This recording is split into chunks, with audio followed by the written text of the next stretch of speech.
and ever-changing views, and computer terminology, Commodore reviews.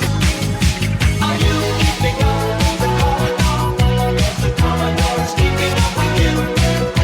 Are you keeping up with the Commodore? 'Cause the Commodore is keeping up with you. Are you keeping up? 'Cause the Commodore is keeping up with you. Are you keeping up? 'Cause the Commodore is keeping up with you. Hello and welcome to episode 84 of Zapped to the Past. I am Adrian Mills and I'm joined as always by Graham Raddings. If you haven't listened before, this is a podcast where we discuss games that were released for the Commodore 64. We are using the magazine Zapped 64 as a monthly guide for the games to focus on, but we are in no way affiliated with Zapped 64 itself. This week we start our look at April 1988 and the first batch of games reviewed in issue 36 of Zapped 64, along with what was also going on in the UK singles chart that month. So Graham, what have we got going on this week? In this overloud next-door neighbour's Halloween hot tub fancy dress party, complete with Now That's What I Call Spooky soundtrack, a washing-up bowl full of an eye-watering vodka and 3-year-old Advocaat-based fruit punch labelled brain juice, a plastic pumpkin full of vodka-soaked Haribo, and a dog wearing a mini witch's hat dry-heaving on the sofa of an episode. We grab our best 8-bit binoculars, clip on our Commodore epaulettes, and take the fight to the oceans as we command some battleships in Strike Fleet. Head to a bizarre medieval-themed future, climb aboard our space vehicle thing, and rescue some knights in shining armour in the nonsensical Night Games 2, and then check in on those pesky xenomorphs and their evil machinations before heading out to give them another good kicking in Skyfox II. If you've eaten enough blood pasta and your drunken conversation with the person dressed as a vampire owl is going all shouty, we break out our bats, balls and bricks for a multifaceted, multi-dimensional game of Through the Wall in ... Traz. Once again, hunt around a narrow brown corridor looking for something to do, and then shudder at the pointless portmanteau crazy of Mandroid. Flying some supplies to the hungry folk trapped in an embassy in the utterly misplaced nonsense of Heli Drop, before finally grabbing our trusty and dusty old mapping pen and scooting around some high-res landscapes as Linda in the Starquake Semiloid Scumball. Are we finally seeing better games on average here? Or, like Sergeant Howie in The Wicker Man, are we just being shown penis-shaped topiary? Let's take this one slowly. Okay, some interesting games. Duper. Lights are gonna blind us. Right. Well, it's the first episode of a new month, Graham, and you know what that means. Yes. I can tell you know what that means. That means Yes. we must discuss the cover. We do. We can. We do. So this is issue 36, £1.25, 7.5 of your Deutsche Markers, or 3.5 of your US dollaroonies. It all predates the euro then. Most massively, yeah. We're not there yet. All right. So this cover. What do you think to the cover, Graham? Well, I like it because I like Dan Dare, and that's Dan Dare. You do like Dan Dare. It is Dan Dare on a very white background, which seems to have been forgotten. It is quite bright, that, for a background, but it's quite good. It's very Dan Dare, though. I mean, it is Dan Dare. It is Dan Dare, yeah. So, although it does look like he's holding a giant banana. He might in be, his left actually. hand. No wonder that treen trooper is going, he's just grabbed his banana. Painfully so by the look of it. Massively so. I like it's got the Mekon in there as well, and his little flying boat thing with his purple T-shirt. It's all classic Dan Dare stuff, isn't it? So It is. Eagle. It's like a front cover of the Eagle comic. It is. Did Oliver Frey do Eagle covers? Do you know? I don't know. Maybe he did. Maybe. Funny feeling he's maybe something to do with it or somewhere, but he's certainly, if he didn't, he's captured drawn the that. essence. Yeah, well, it's exactly the essence. I mean, that is thoroughbred, classic Dan Dare, daring do stuff. Yeah, there is. So it's Dan. Very cool. The game Dan Dare 2 is in this issue, so obviously that's what it's based on. I don't know if it's any good. I can't remember much about it, if I'm honest. But it's funny you say that because I don't. No, well, we'll get. I think that's coming next episode. So not this one. Yeah, certainly not this one. Not yet. Not yet. So yeah, it's Dan Dare firing his laser, grabbing a banana, Mekon in his bright red suit. Bless him. It's very bright red. Pull out Amiga Special. All the latest 16-bit news and reviews. Yeah, and an amazing 1,000 competition prizes on offer. It's a lot of competition prizes. It's just one pound. That's more than they do in competition weekly in That's a like year. a scratch card. Yeah, it's like NAF scratch cards you used to get in the catalogue. 1,000 competition prizes. That's crazy. That's it. But there's a lot. Anyway, yeah, that's cover. It's all right. I don't mind it. It's Dan Dare. It just looks like a Dan Dare cover. It does. It very much Dan Dare. I say it's classic Dan Dare. Interesting, there's a load of Mekons in the clone tanks as well at the background there. I didn't realise the Mekon was a clone, but now I know. Is that what they are? Are they clones? I don't know. I don't know much about Dan Dare. I just know that there's a Mekon with a big head. Yeah, the Mekon's in charge of the Treens. The Treens are the ones on the little scooter bikes, and Dan Dare is grabbing the Treen banana. It's unpleasant that in the way they've done it, because both of them are going, aye, because it looks like that's not the way you treat a Treen. It's like, come on. No, it's not. That's a bit below the belt. I mean, even for you, Dan Dare. Just grab a train by his banana. Play fair. He's very mild-mannered about it as well. He's not perturbed, but he's got hold of a Treen's banana in his hand. I know, and Dan Dare's pants clearly are a bit leather and maybe a bit tight. And he's got a bit of pant bulge himself. He's obviously getting a bit excited with the old banana grabbage. A bit excited himself there. He's daring, that's for sure. Yes, and he's definitely daring do something there. Something's Dan Dare's little days coming out there. Pop out Dan Dare. It is. Hello. Oh, bless him. Did you notice, by the way, there's a list of games that are featured in here. One of them is Sinbad and the Eye of the Falcon. Is it always Sinbad has the eye of things to deal with? Has he got the eye of the tiger? Tiger, Eye of the Falcon, Eye of the Storm. Everything's an eye of. It's like Sinbad just can't escape eye of adventures. It's like, oh, come on. I never thought about it, but I guess you're right. Yes. Sinbad has some sort of weird, strange affinity for eyes. He just does eyes, eyes. Did Sinbad leave the iron on?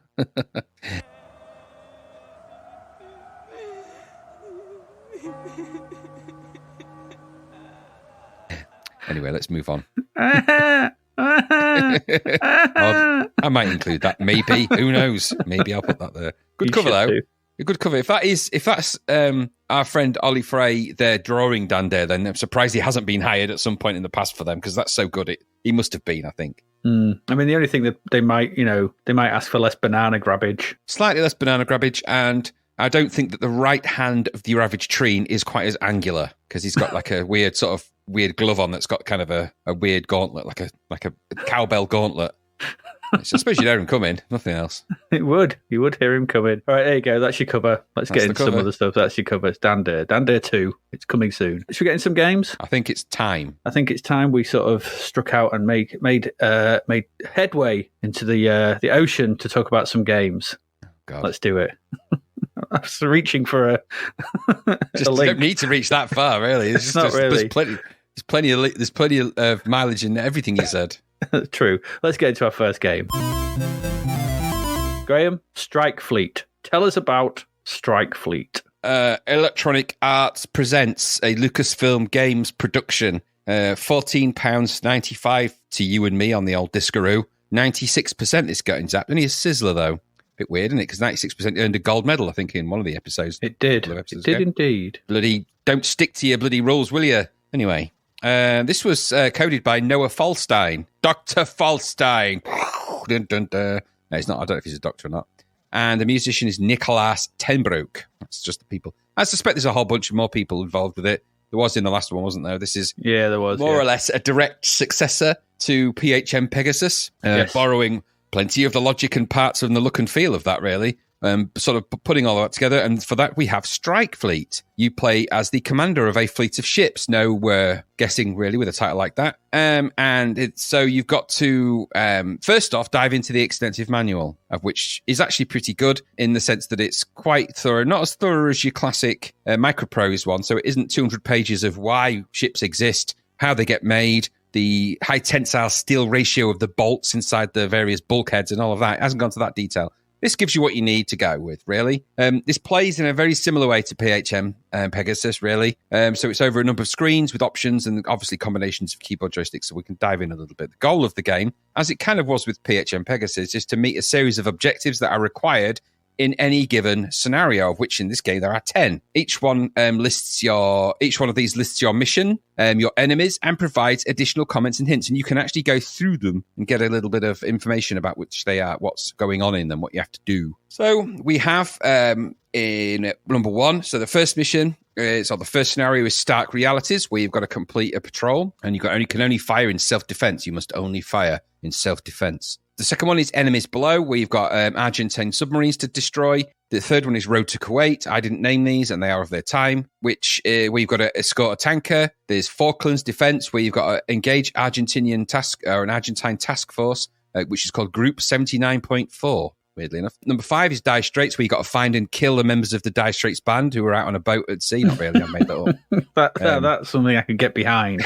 No, in that you've got to escort your tankers to the Gulf. There's Operation Cork, which is you've got to keep the Soviet forces out of the Atlantic. There's Surprise Invasion, and keep enemy troops and cargo ships out of Trondheim. Why Trondheim? There's Escape to New York. Very nice play on words there. Get to the east coast of the US at maximum speed. There's Wolfpack 1990, escort troops and cargo ships safely to Iceland. And there's Mopping Up, which is number 10. Seek and destroy enemy subs and surface vessels before they make it to the harbour in the north for refueling. So you get the idea and scope of those missions, and they are quite varied. Now, they follow a similar kind of play and the way it plays out to PHM Pegasus, but I'm going to sort of go through some of the parameters of how that works. So from that scenario selection screen, you can actually start and resume with a crew, and you can start and resume campaigns as well. So you've actually got some nice options here. So I suspect you always had a blank disc when you played this one for saving your progress, which is actually nice because you've obviously, the idea is to try and get through as many of these scenarios as you can. Completing these scenarios actually earns you a rank based on your performance from court martial, which is obviously not a good thing to have. That's not a rank.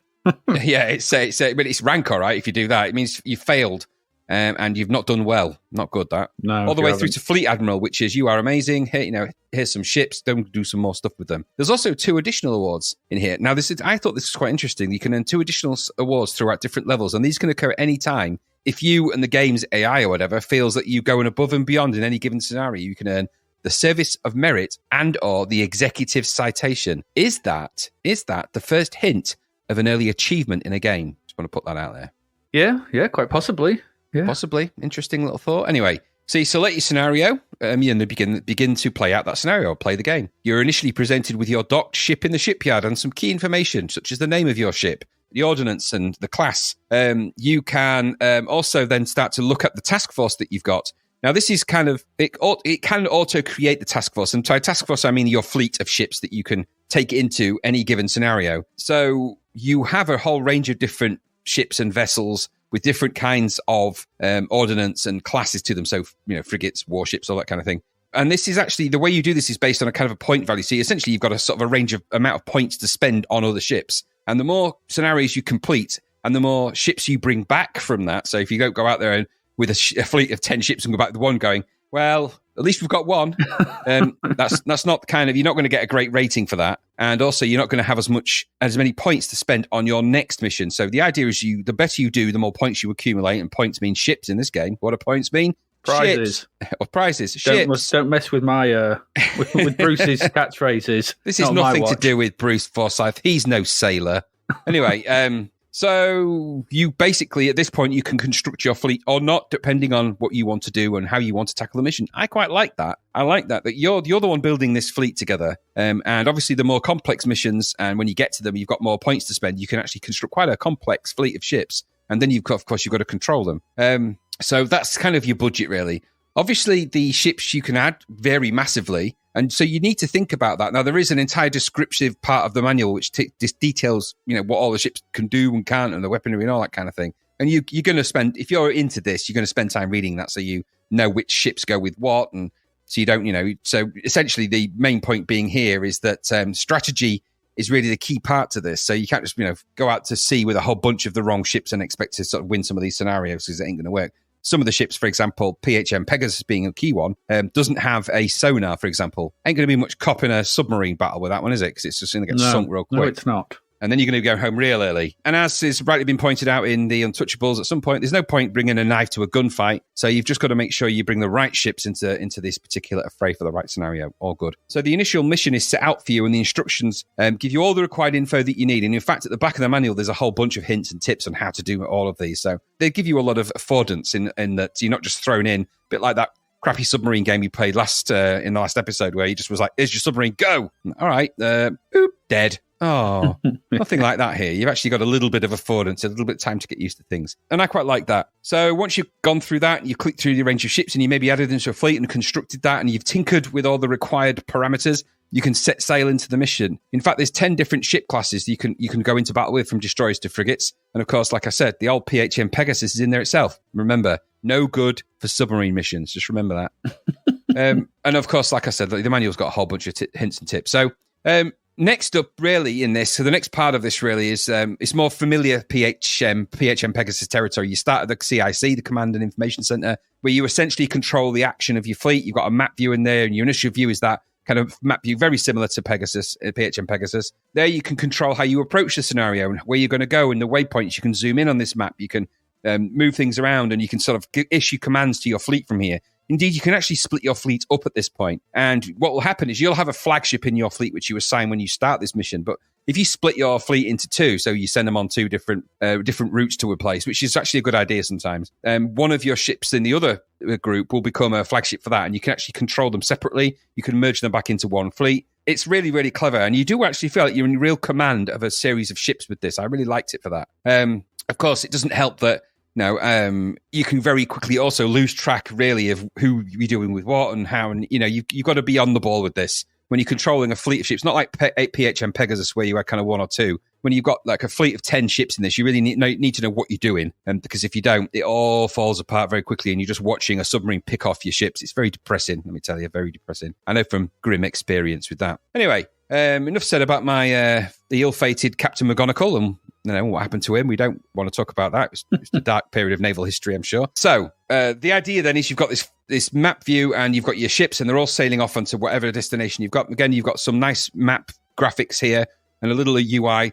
The actual controls for this are actually combinations of joystick and keyboard, and that actually works quite well. You're not overwhelmed with controls, and in actuality, the controls work better in this one than they did in PHM Pegasus. They've refined that a little bit, because there were some dual kind of controls in that, which changed focus when you went to a different view, and I found that a little bit confusing in the last one, because you didn't quite know if it was going to do the same thing here. That doesn't apply. So once you've gone from that CIC view, of course, you're in the bridge view, and this is obviously something very familiar to your PHM Pegasus players. Here you control the weapons, ship systems, and engines. You have that familiar binocular view where you can look out over the targets.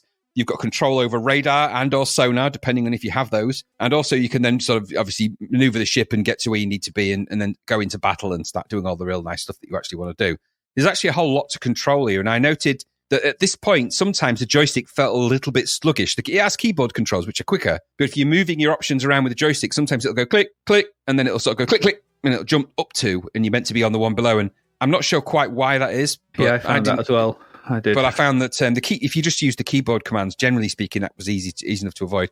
You just have to get used to it. But it is a frustration point, because obviously we're more familiar on the Commodore 64 with controlling things with a joystick than we would be with a keyboard as well, to some extent. So once you've got used to the keyboards and everything else, between the command information center view, giving you that kind of larger overview with map controls, the zoom in, the control of destination, everything else. By the way, you've also got different speeds for this as well. So like in PHM Pegasus, you can actually control the time of things. So you don't it's not going to take an actual 6 days to travel across the ocean. You can speed things up a bit. And you've got alerts in here as well, and fleet controls. The bridge view allows you to control the ships, weapons, and battles. So you've got the full control of your fleet, and you can select fleet areas. You can select groups of ships and all the rest of it, and you've actually got a really nice strategy game right at your fingertips here. The battles also play out in a very similar way to PHM Pegasus. In fact, let's just say it's borrowing the same engine essentially behind the scenes here. But only this time I felt that the enemy vessels are a lot more varied, and they're actually a lot more difficult than they were in PHM Pegasus. I think if I felt that the AI, such as you would describe it as AI in this,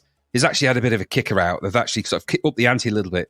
The ships and the enemy captains you're facing felt a bit smarter. And when you play out some of the more advanced scenarios, you really see that, because they split their fleets into several different directions, and they'll flank you, and they'll attack you with one set of fleet while the other one's going around. it's quite nice how it works in that respect. And of course, the main point being, you've got to survive the scenario, complete it, and also come back with some ships. Damn it! Don't just come back, with one simple or a half-sunken ship. Or worse still, like the end of Jaws, which is just you and the first mate pedaling on some barrels on a plank.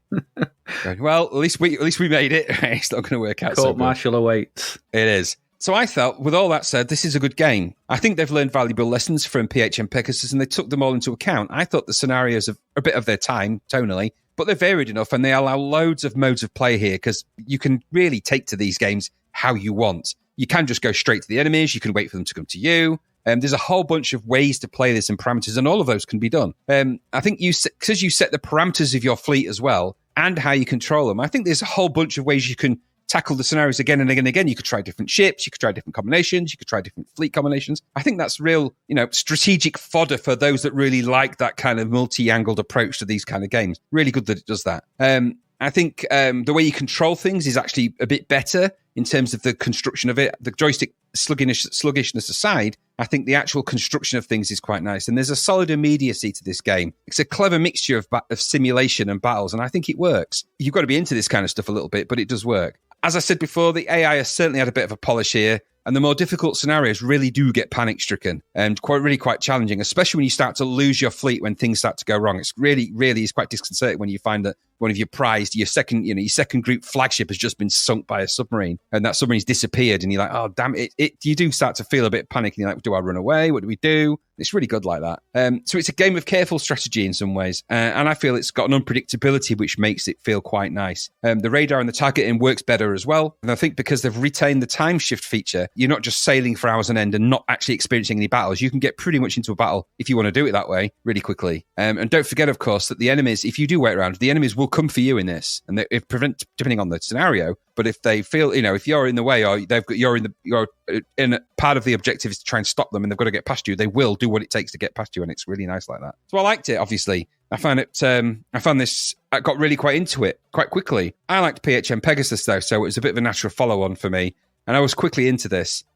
I think as much as there are more controls, that they are a bit simplified, and I think that weird dual control thing that we had is lost here, which is a benefit to this game because it feels much more solid because of that. It could be argued that they still look a bit samey, and that missions still have a similar problem to PHM Pegasus, which was that eventually you are just sailing a dot around and scanning the horizon line and all that stuff. But if you're into that kind of thing, if you're going to play the kind of games that present that kind of thing, this is kind of the way you'd want to do it. This is the kind of game that does it well. So, this is the leaderboard of the fleet control strategy games, really, because it's a little bit better than Destroyer in that way. And you're controlling the entire fleet, which is a really nice touch. It's 96%, not a gold medal. I'm not sure why that is the case, but okay, whatever. I thought this played really well, nicely constructed, and a really well realized game, and worth the time it takes to get into it. Remember, you've got to like kind of strike fleet type games and fleet games, but if you do, I need to go out here. What about you? Yeah, kind of similar. It's time, it's time to get wet again, is what I've written. As a sequel to PHM Pegasus Hove's interview, and this is one meaty upgrade. There's a lot more going on here, isn't there? Instead of just one ship, how does controlling an entire fleet, as you said, real world hotspots sound to you? Well, to me, it sounds bloody daunting. I could barely control Pegasus, and now with an entire fleet at command, I know right from the get-go, this game's not for me. It's just not. I tried it, I played it, but and that's fine.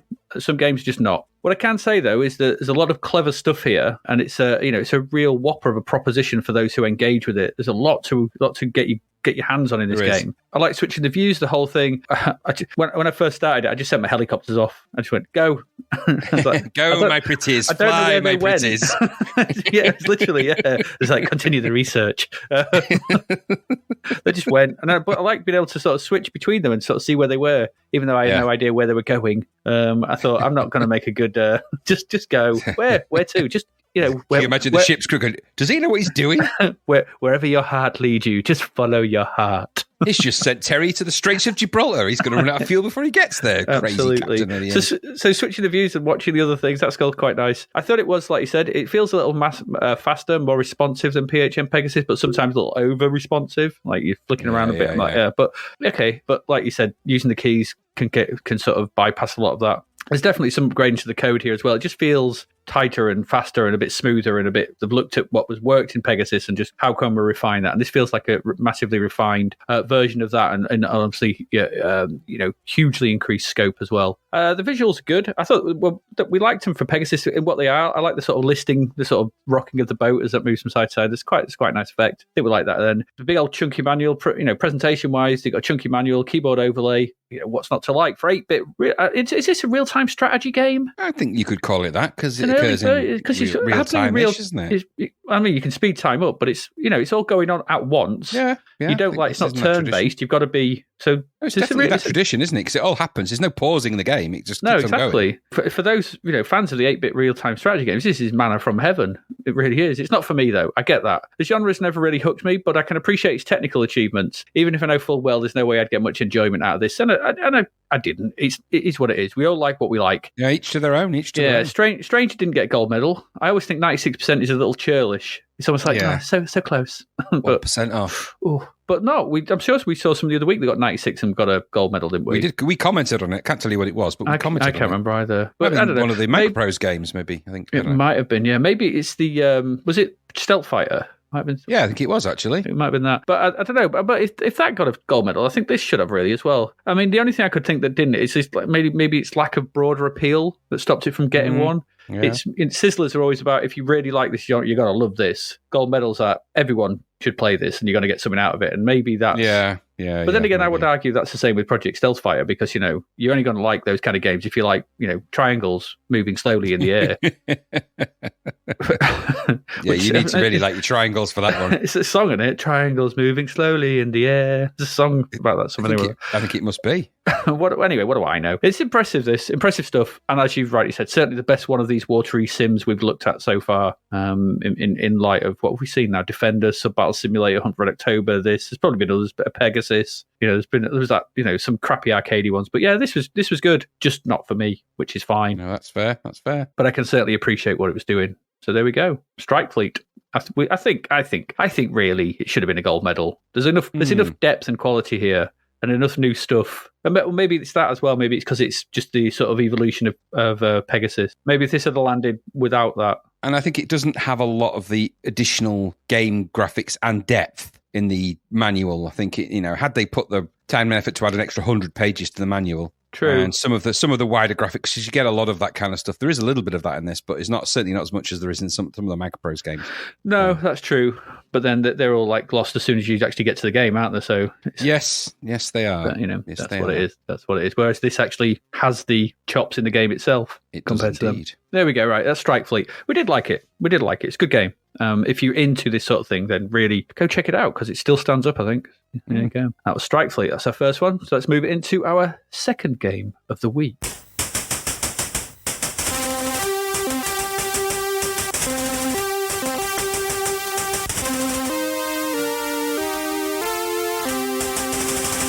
And this one it's another sequel.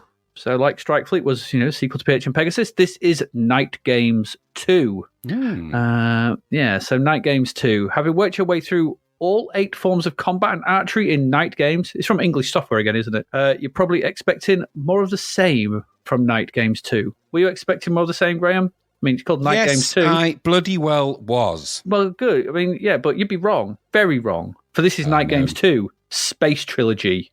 And bears little to no resemblance to the first game at all. Except there are some knights to pick up in the first part. There's some combat in the third part. It's like, what is this? This is to rank as one of the oddest sequels I have ever played, and its lack of connections to the first one. It was once again coded by John Williams, with graphics by John Williams and Steve Pickford, and music is by Wally Beban. Good old Wally. This is set in the year 3002, and knights still have combat, only now it is slightly different. This is according to the inlay. Combat robots have replaced battling axemen and lasers and now used instead of bows and arrows. Yet the aim is the same, to win the tournament and avoid the humiliation of defeat. Okay. This game is made for 3 different games, though, each with different levels and gameplay. So we'll start with Mode 1, which is called Combat Robot. In this stage, you must control Robbie the Robot as he navigates the bi-directional scrolling levels in order to collect the lost knights and aliens from each level and return them back to home base. If that sounds familiar, that's because it's Drop Zone. Yeah, it really is. That's his Drop Zone. There's no combat here. There's no knights. It's not Night Games.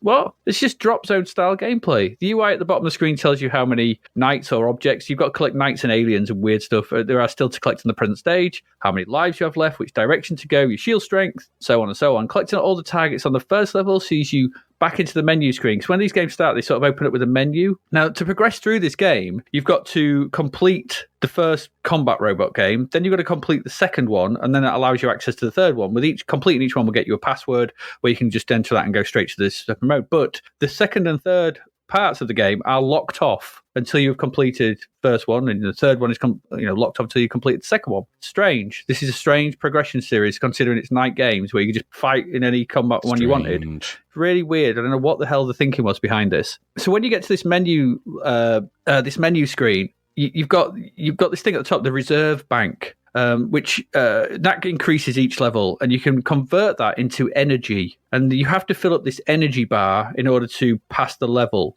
That's how it kind of works. So you have to keep completing these drop zone style levels. They get harder and harder with each one because they get more and more trickier to sort of navigate. There's more enemies to shoot. You can lose health and energy from contact with the earth and things like that. So it's quite tricky to build up this energy bar, this energy bar to sort of fill it up and then get access to the second one. If you do that, you get to the second game, I guess what to call it. This is called In Orbit. So here we start with a left to right blaster above a planet. So you're like a little sort of spacecraft, and it's like a finite, not very wide sort of scrolling sort of screen, sort of scrolls about a screen to the left and maybe another screen to the right. It's not very wide, and it doesn't loop around. So it's not Defender-like. It's just sort of little section where you got to fly around in. You just have to shoot stuff. It's just enemies just appear and stuff, and then they come in. So there are some smart bombs as well to detonate, and essentially you just got to stave off waves of enemies coming in and do that. And the second stage sees you the view changes from the rear of your craft. And sees you launching missiles at approaching enemies. Do that, do enough of them, kill enough of them. You get to shoot aliens in the loading bay of the space station. Again, the aim here is to convert your reserve tank, which you accumulate doing each level, each mini sort of game within each level within the mini game, to energy. And once done, you get access to the final tournament.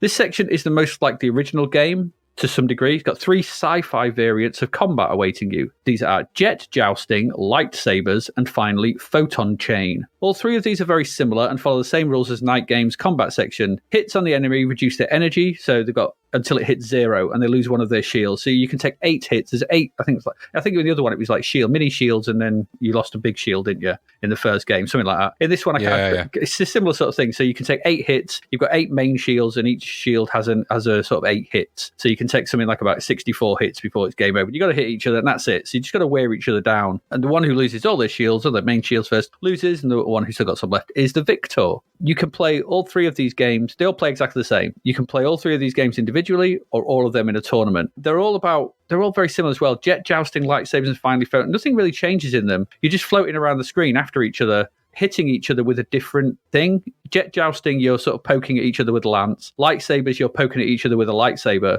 And photon chain, with some kind of weird sci-fi mace on a swingy thing. It's like a ball and chain. So, but nothing really changes. There's some background changes, but the gameplay is pretty much the same. The graphics throughout all the games are what I would describe as chunky and simplistic. Like in any of the solid sprite work and nice backdrop to the original, everything's really bright, and each level seems very unconnected to the last one. There's no real explanation of why the first 2 game modes are even in this game, as they seem to bear no real relation to the themes of night games. They're sci-fi shooters, and whether there's some overarching narrative to link them together is anyone's guess, because it doesn't tell you that in the blurb, in the game case. The first game, Combat Robots, is a dull drop zone variant. It's got annoying enemies, some of which you cannot kill and only stun, and dull controls. The second level of this stage is particularly annoying in that contact with the floor drains your energy, but certain creatures you have to pick up are on the floor, and the floating nature of the controls means that whilst you are trying to pick them up, you're constantly losing energy. Annoying, painful. The second game has some snappy shooter controls, and the blasting is fast, and you can shoot more than one bullet on screen, so that's always nice to see, but it all seems to serve no real purpose. I don't know what is it all about. Aliens keep appearing until you're suddenly told you passed the level. I couldn't discern why, just seemed to do it. The same on the second stage of this. The final tournament section is very poor in comparison to the first game, with floaty droids meandering around the screen flailing at each other whilst random sprites float by. This game is inexplicable. It feels like some pseudo-sequel to Oink, which John Williams also did. And the variety of different stages feels more in line with that game than it does Night Games. Remember, Oink was the one where you had the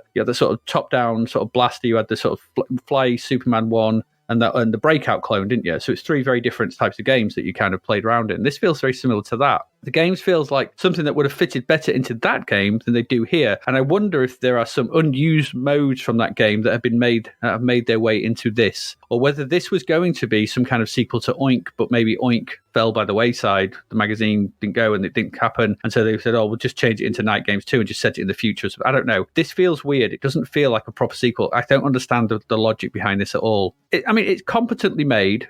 The coding is good. Everything works. And there's some decent Wally Beban tunes at times, but it all just feels so random and not all what I wanted from a Night Game sequel, which was, when I think about it, probably just more of the same, only technically better. There's loads. I just wanted more Night Games. I wanted more flailing around with knights and swords and hammers and maces and things like that. Why would you not? That's all I actually wanted. I don't know why this has gone for this bizarre sci-fi route. I've got just no idea. But I reckon Oink, which is the game in the middle, had something to do with it. So did I enjoy this? Not really. It's because I don't think it's particularly good.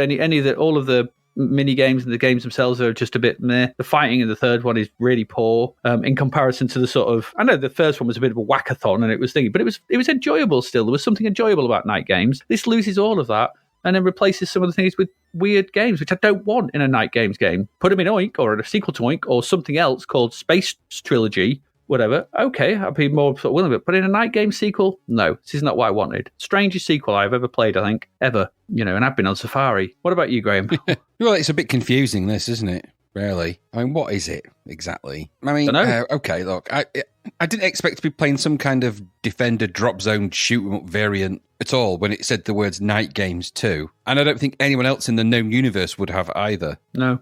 I think it's a bit weird that feels maybe like they're cashing in completely on the success of one game, knowing the second one is not nearly as good or as enriching as an experience or whatever.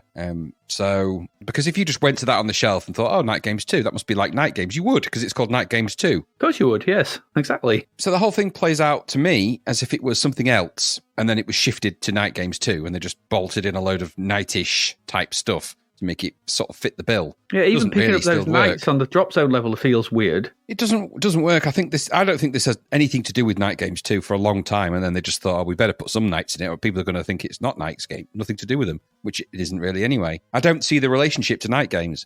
Just putting knights in it, even if they're space knights flying around with, space lances, doesn't make it anything to do with Night Games at all. There was no rationale for this. So I don't understand really why they didn't just make more of the stuff that made Night Games good. I mean, that would be the logical choice for me. Just, you've got, make this other night-related things, or make it sort of a bit like the Championship in something like Defender of the Crown, where you have to rise the ranks of being a knight to the... Yeah, exactly. I don't know. Just there's so many ways you could take a Night Games 2. It didn't have to launch into space, I think is the real... really didn't. Meat and two veg of that. So, I mean, I suppose what you can say is the graphics that are here are bright and interesting in the sense that they are essentially a space game with bits of night stuff in. And it's just, I don't wholly get the link to knights of old and sort of in that medieval stuff. I don't get it. I don't get why this game really persists in this way. If you want to make a shoot 'em up, make one. Just don't bolt some ideas together and then loosely try and make it work, because this doesn't work at all. I didn't really like anything about it. I think if this was anything challenging, it was challenging my expectations of what a sequel to a game called Night Games would be. It certainly did that.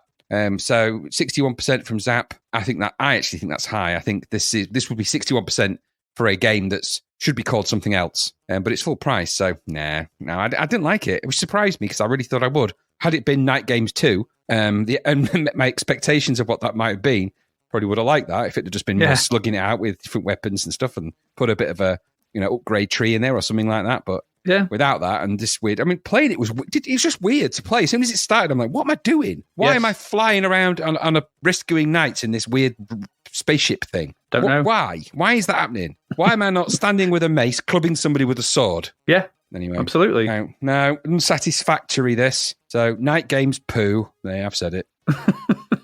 You have. I'm glad you did. I didn't want to, but I'm glad you did. There you go. I'm glad I did as well. I did. There we go. Night Games 2. Night Games poo. What a shame. I really like Night Games.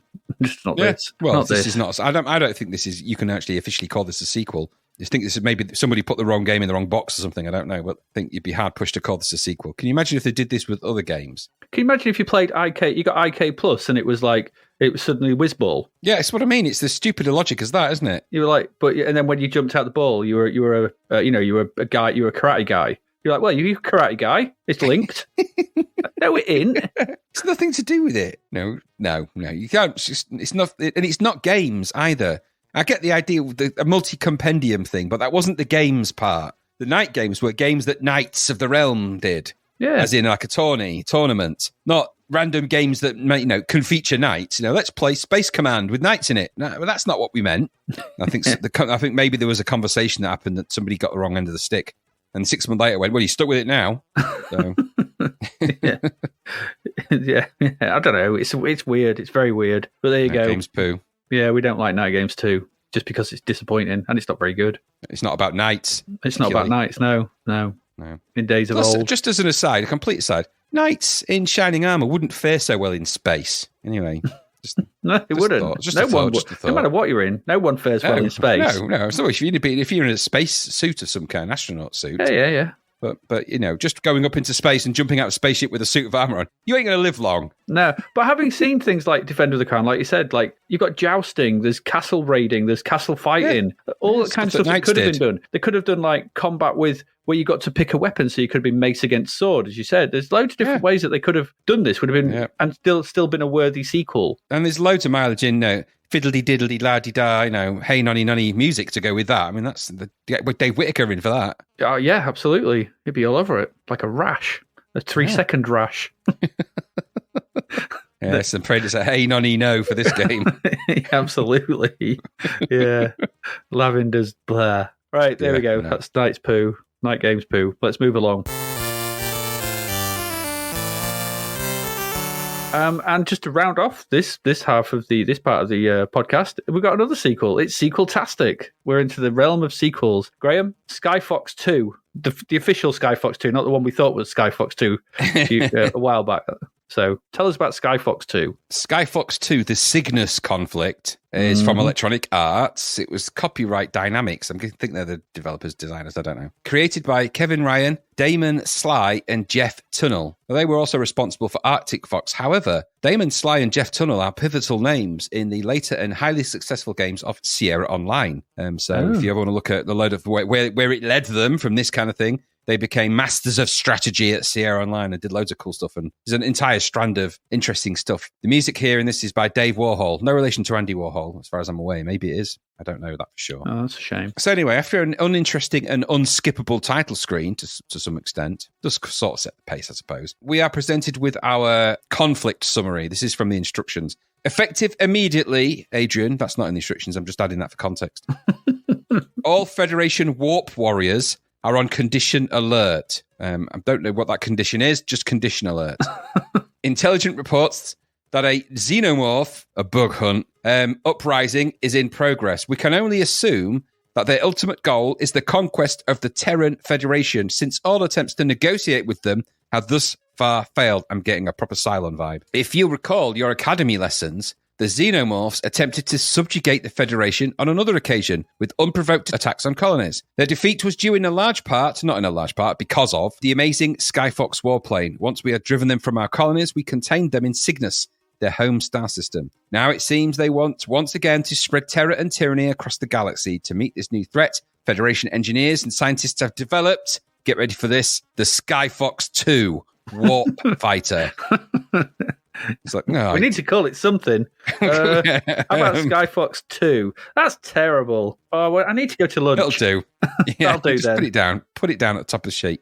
Every Federation warp warrior has been issued a Skyfox 2. Obviously, they're quite quick to make. In order to meet and deal with each Cygnus conflict as it arises, your mission in the Cygnus system, acquaint yourself with your Skyfox 2 warp fighter. Use the Skyfox 2 and your experience as one of our finest warp warriors to keep the xenomorph threat contained in the Cygnus constellation and protect all Federation interests there. Godspeed, warp warrior. I'd never thought I'd get to say that. It's quite exciting.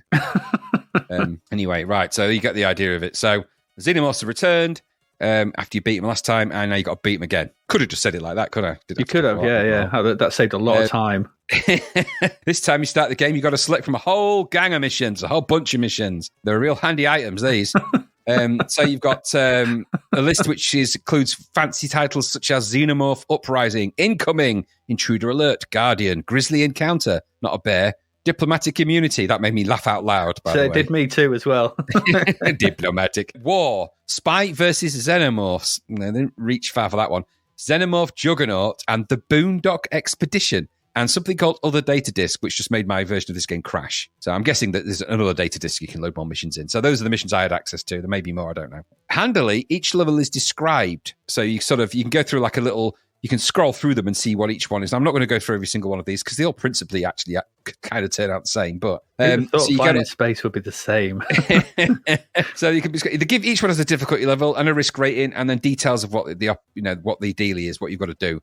Most of the early missions have a very similar flavour. Destroy the thing that is aiming for something and attacking them. That's kind of most of the mainstay. They might dress it in different language, but that's kind of what the missions are. Blow stuff up. And there's quite a good range of those. And the later missions, which are obviously more difficult and risky, have you escorting ambassadors' ships, looking for mythical star bases, and blowing more stuff up in the process. Not of that.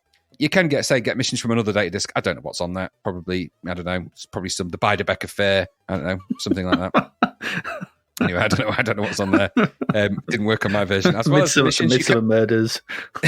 As well as the missions, you can also browse the Skyfox spaceship specifications for some interesting, if completely pointless, facts about the Skyfox II. For example, Adrian, did you know that the Skyfox, codenamed LMR 61786-10362, features spectral deflector and neutron disruptors, as well as pulse bombs and antimatter mines? I did, because I looked at the same screen. Exactly, yeah. So now you know that. It doesn't help you in any way. It's just window dressing. So, okay. Once you've selected your mission and you've gone through that, you go through a nice launch sequence, the classic launch sequence, I think, sort of... Stripy lines. I don't know, just stripy lines. Yeah, stripy lines in a square. Stripy lines at the top and bottom.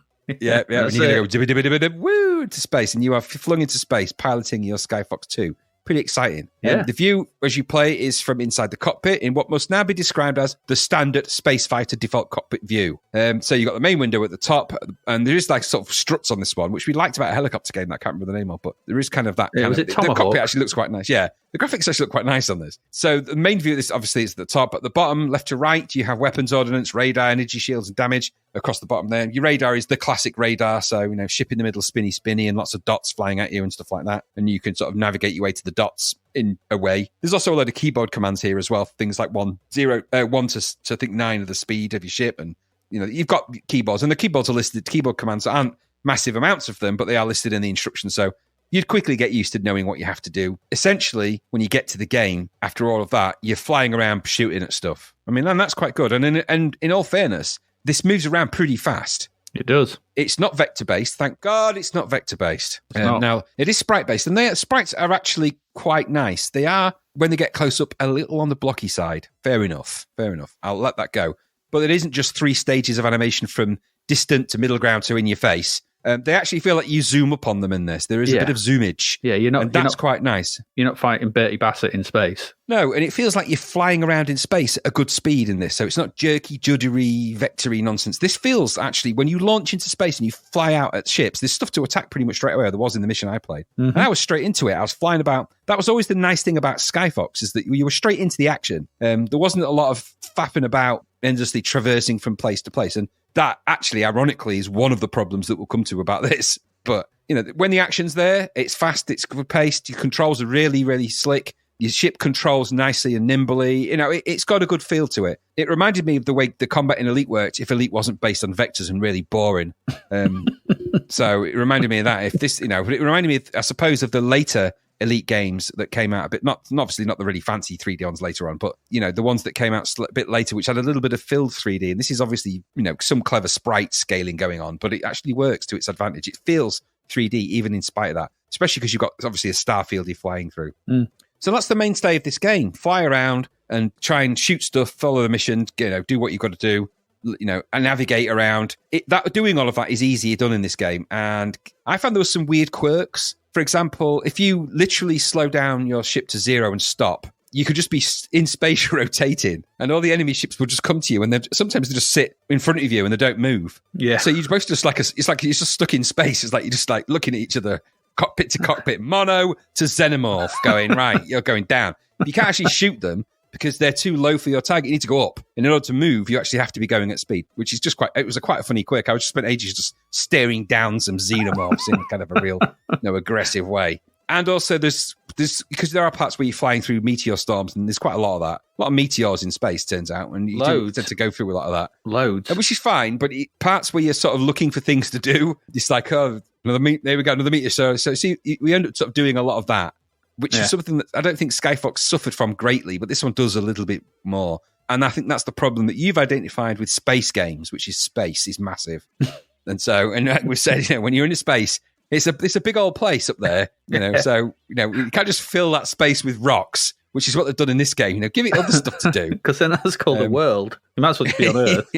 Exactly. So there is a little bit of that, But all that said, I thought this is actually pretty good. The graphics here work at a really good rate, and it feels nice to complete a mission when you do. You get kind of a summary when you do like an evaluation. There's nice touches to this. It does feel like a nice space shootery game. And the games like this later on the Amiga and then further down the line into PC world and stuff like that, Wing Commander and stuff like that have hints of this kind of thing about them. Yeah, Wing Commander, yeah. So I think there's some very early proto stuff going on there, which I haven't played a lot of those, so I'll defer to your experience with that. But that was something I just became aware of, is that this game feels a little bit ahead of its time. There are payoffs for having things in this. So game set in space means you get a bit of empty space. No shit, because space is massive and empty. Then you also get a bit of sameness. So some of the enemy types, the xenomorphs, they obviously designed one spaceship and made a lot of them. So so you do fight a lot of similar looking things. All right, fair enough. That's another limitation. And I think really the other limitation here is that the AI logic is a bit stupid. The xenomorphs, there might be a lot of them, but they're not what you'd call the most intelligent enemies you've ever fought against in a game. So they just kind of flit about really and get in the way. Loads of them just flew directly into my line of fire. They weren't trying to evade. They were just rubbish at piloting things. And I'm not sure, I'm no brilliant like Skyfox pilot. I mean, I know I'm what do they call them? An astronaut, super astronaut, whatever they call them in this game. I can't remember what the name of them was. Warp warrior, wasn't it? Well, I'm not. I might be a warp warrior, but I'm not what you call the classic, traditional, brilliant one. But almost by accident, I shot about 20 of their ships down just because they were just kind of there and right in front of me, and didn't take a lot to really target them. But okay, simple enough game to get into. Nice graphics, good presentation overall. It works. There's no bugs. There is a little bit of loading, but I didn't find that massively problematic. I can't speak for it being on a real hardware, but it didn't feel like there was lots of extensive loading. And we've had some games where there has been a lot of that, and it's just been blank spaces for a long time. This was quite quick. I think, like I said, my main criticism really here is that all the missions kind of end up the same, really, behind the scenes. No matter what they dress it up as, you end up, escort the ambassador and find the hidden spaceship of blah, blah, blah. Oh, and by the way, just blow anything up along the way that you find. And that's kind of most of the missions, really. But there is a space fighting game in here. You can do dogfights, albeit that the dogs you're fighting are really stupid. Labradors, really. But it doesn't matter. They are there. It isn't juddery. It is quite fast. There's no horrible vectors. The sprite scaling is interesting, and it feels like it has a pace, and it does operate in a nice scale. I quite liked it for that, and it's a nice blend of shooter come pilot-y game. I don't even know what genre this lands in, but I thought it's quite nice. Good successor to Skyfox 2 as well. I don't know, more of the same in space, but I kind of liked Skyfox, so it works for me. What about you? Yeah, I didn't mind this. It's a proper sequel to Skyfox, not like that other fake sequel, Star Fox, that made me nearly lose my job. yeah. But they're still, gone out into space like Star Fox did. Weird. And there are some good elements to this. The graphics are speedy. The 3D is good. Although the asteroids to me look like brains. They're a bit. They look like brains. They're all the same as well. It's like a world of. It's like a space of the same asteroid. All the same. The sound is a bit basic. It gets a bit repetitive. It's got a very tuneful tune though on the title screen. It's very tuneful. It's like trying to be a proper tune rather than something we normally hear. It felt really kind of with almost like a verse and a chorus. It's kind of strange. Over-tuning, really. Yeah, it was a bit odd. The presentation is really nice. Lots of details on the opening screens that let you see all aspects of your ship, but I can't understand why everything is a multi-load. Just those flicking from the image from the side of your ship to the front of your ship is a separate load. It's like, for God's sake, stop it. You can fit all this in memory. I know you can. Or can you? I know. Having seen demos and stuff and things, you can. You can fit that in memory anyway. So that loading all over the place, I thought interrupted the flow of everything just a bit too much, just a bit too loady. There is a decent variety of missions here. It's weird how we've got Strike Fleet and this in the same part, and they're both built around this sort of 10 missions, different levels, stuff, building your difficulty level and stuff. And you've got 5 skill levels to attempt them. And they've also got weird, like, they've both got a level that harks back to a film that we know, Escape to New York and Diplomatic Immunity. So weird. Weird sort of weirdness there. But yeah, this is, as I said, variety of missions, 5 skill levels. So anybody that likes that kind of thing, they're going to be in foxy heaven for this. If you're into these star battlers, it is like Wing Commander. Yes, there's elements of Wing Commander. There's another one I had on the Dreamcast that I just dug out. It's a game called Star Lancer, which was made by Chris Roberts as well. Now, I think Chris Roberts is the guy who's responsible for that bloody unending game that's never going to come out, isn't he? Star Citizen, I think that's the guy. So this is right. Kind of elements of that.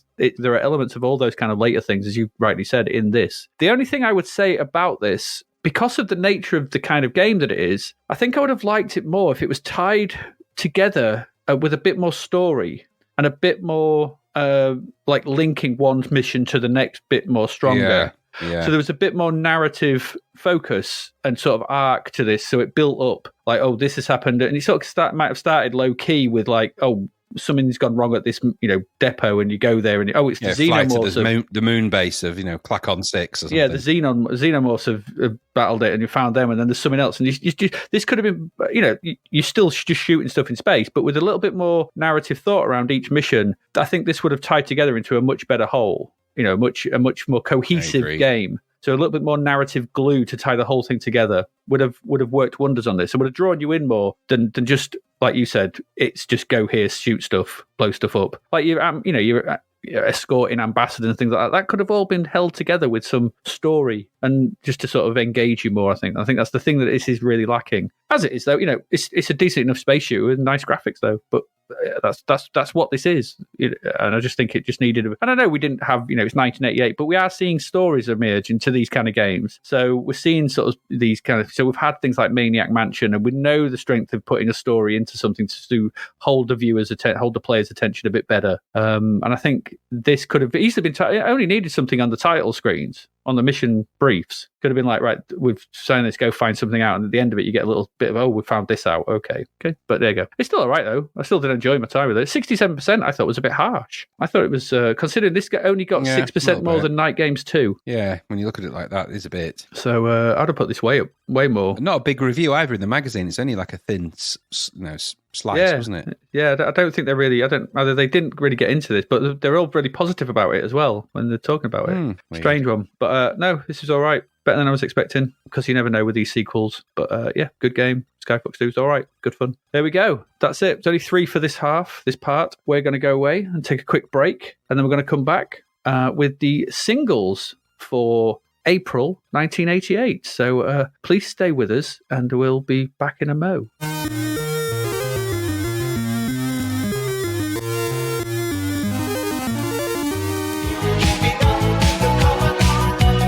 You go back in time for a donut, Edie? Of course I would. Then I could stop that bloody Brian Bloodaxe from... Hang on. Did you say a donut? Yep, because that's what Tara does in our sponsor's book, Back in Time for a Donut, set in the land down under. She goes back in time with everything she could do just for a donut. Well, that and to stop her sister, the Prime Minister, from destroying Australia's democracy. Oh, wow. Well, fair enough then. But there's no mention of going back in time, like, to stop giant pigeons from coming about or anything like that? No, but she does want to put things right, fix the past to fix the future and all that.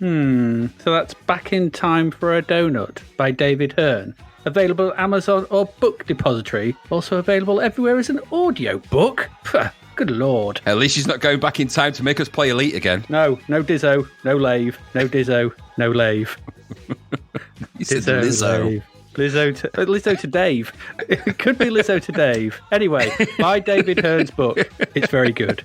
Yes, I agree with that.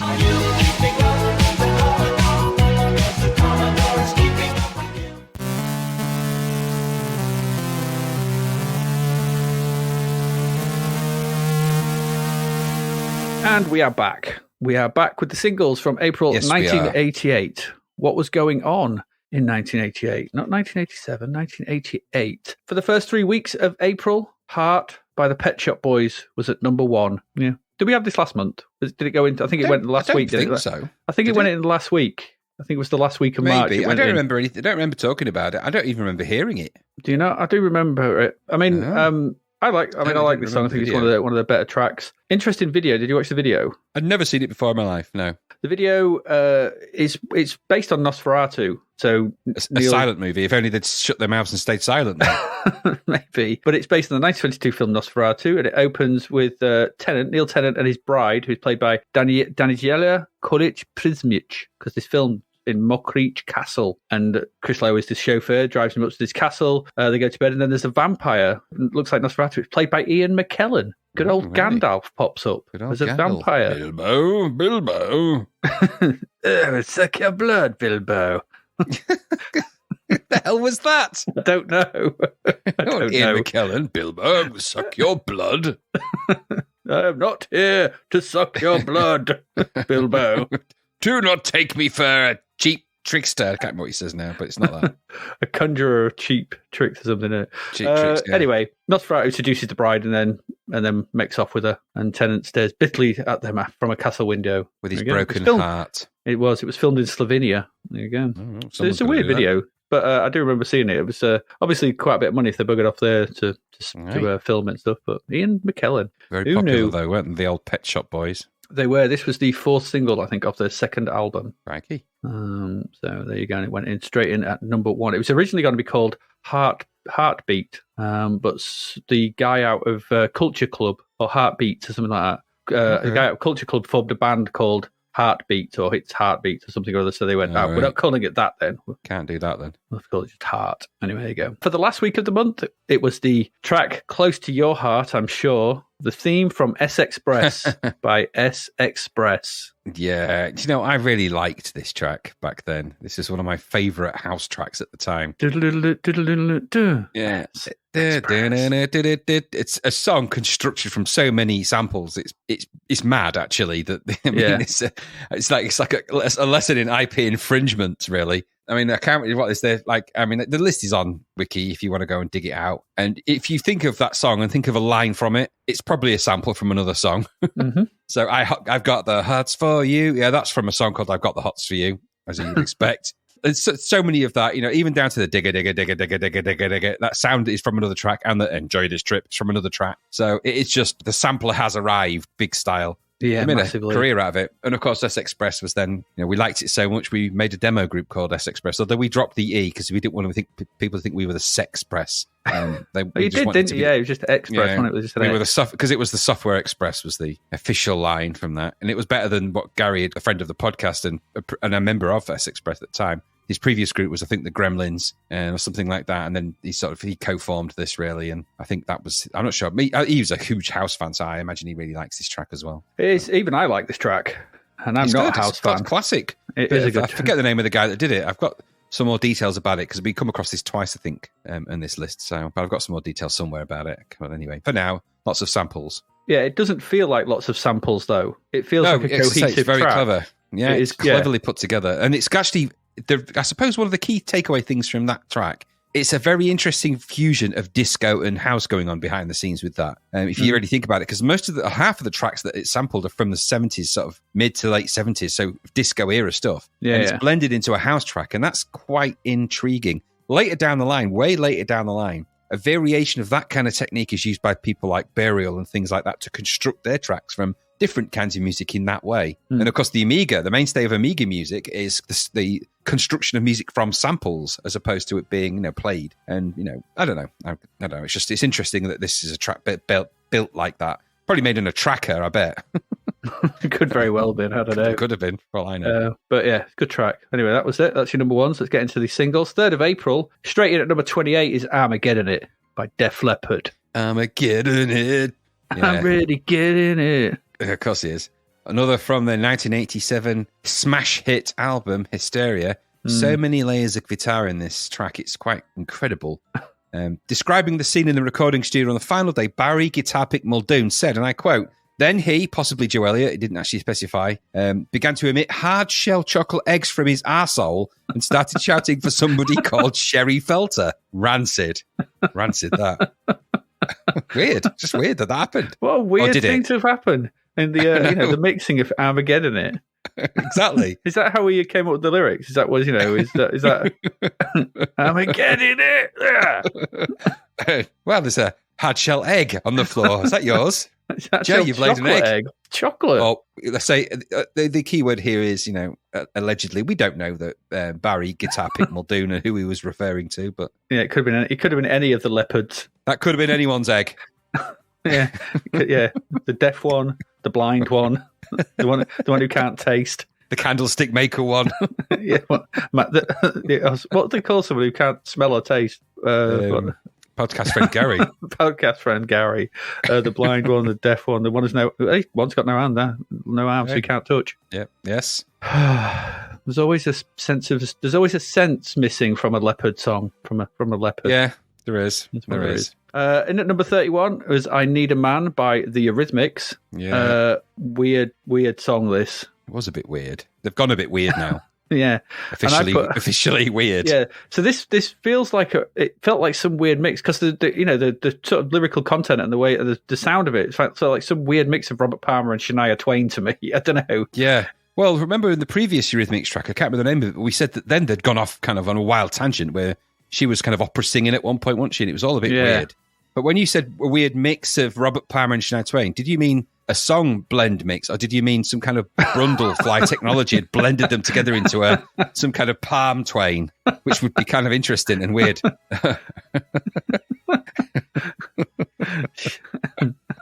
No, Palm Twain. You said Robert Palmer and Shania Twain is the Palm Twain. What's that on your hand? It's the Palm Twain. It's really small. It's a little Twain. It goes choo choo. My Palm Twain. Don't mess with Brundle technologies. That's all I'm saying. No. Bad things happen when people mess with that. It never works out well. I actually meant the song, but I'm all open to ideas of Palm Twains. Because they sound ace. It just sits in my hand. It goes choo choo. It's a Palm Twain. My little Palm Twain. No, anyway, don't mess with this. So don't, just avoid Brundle technologies generally. Yeah, I would. They never end well. Usually end up if you ever go round to his house and he invites you to go enter his wardrobe, say no, for Christ's sake, say no, because you ain't going to come out of that the same. You're not. It'd be a doorway to one of his tube things, and that's never good. Offers to show you his collection of interesting body parts in jars. Yeah. Always say no. Yeah, exactly. Yeah. Always say twitchy. no. Twitchy, isn't he, Mr. Brundle? Twitchy. Very athletic, twitchy. though. Very athletic. He is very athletic, very strong, very strong man. Very strong, yeah. And at number 32 was Sidewalking by the Jesus and Mary Chain.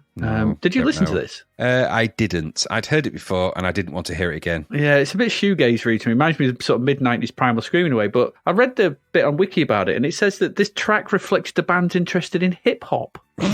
Did it?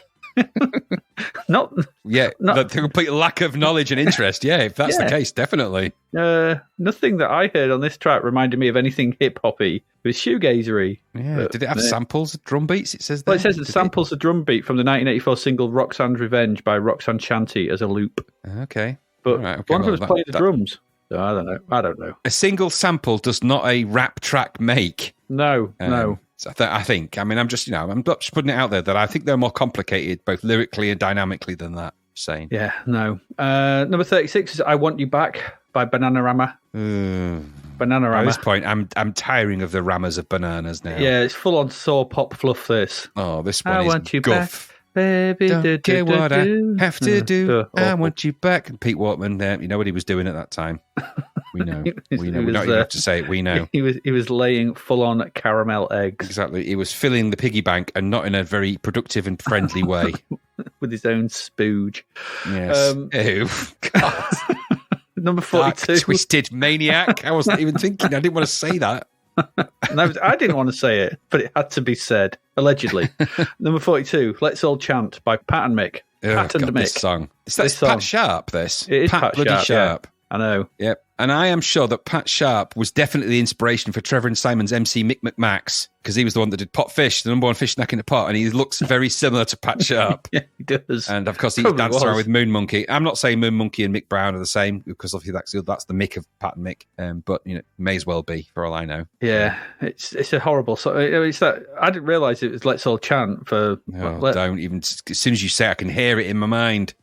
Yeah, let's chant. It was used in a couple of Amiga demos to great effect. Bogman, I think, uses it. I could be wrong. Somebody will correct me on that. I think Ian and Mick were a demo outfit, and I'm reasonably sure that Bogman had a my body, your body, everybody. I'm sure that had it on there, the dancing man on the toilet sign, I think. Could be wrong. Quite possibly. Apparently, the royalties of this, the world's most annoying track, because it made people go, all the time. And The Hitman and Her Later was doing that a lot. It always had this on it, and it always had that on it. But apparently the royalties for this went to Capital FM's Help a London Child Charity.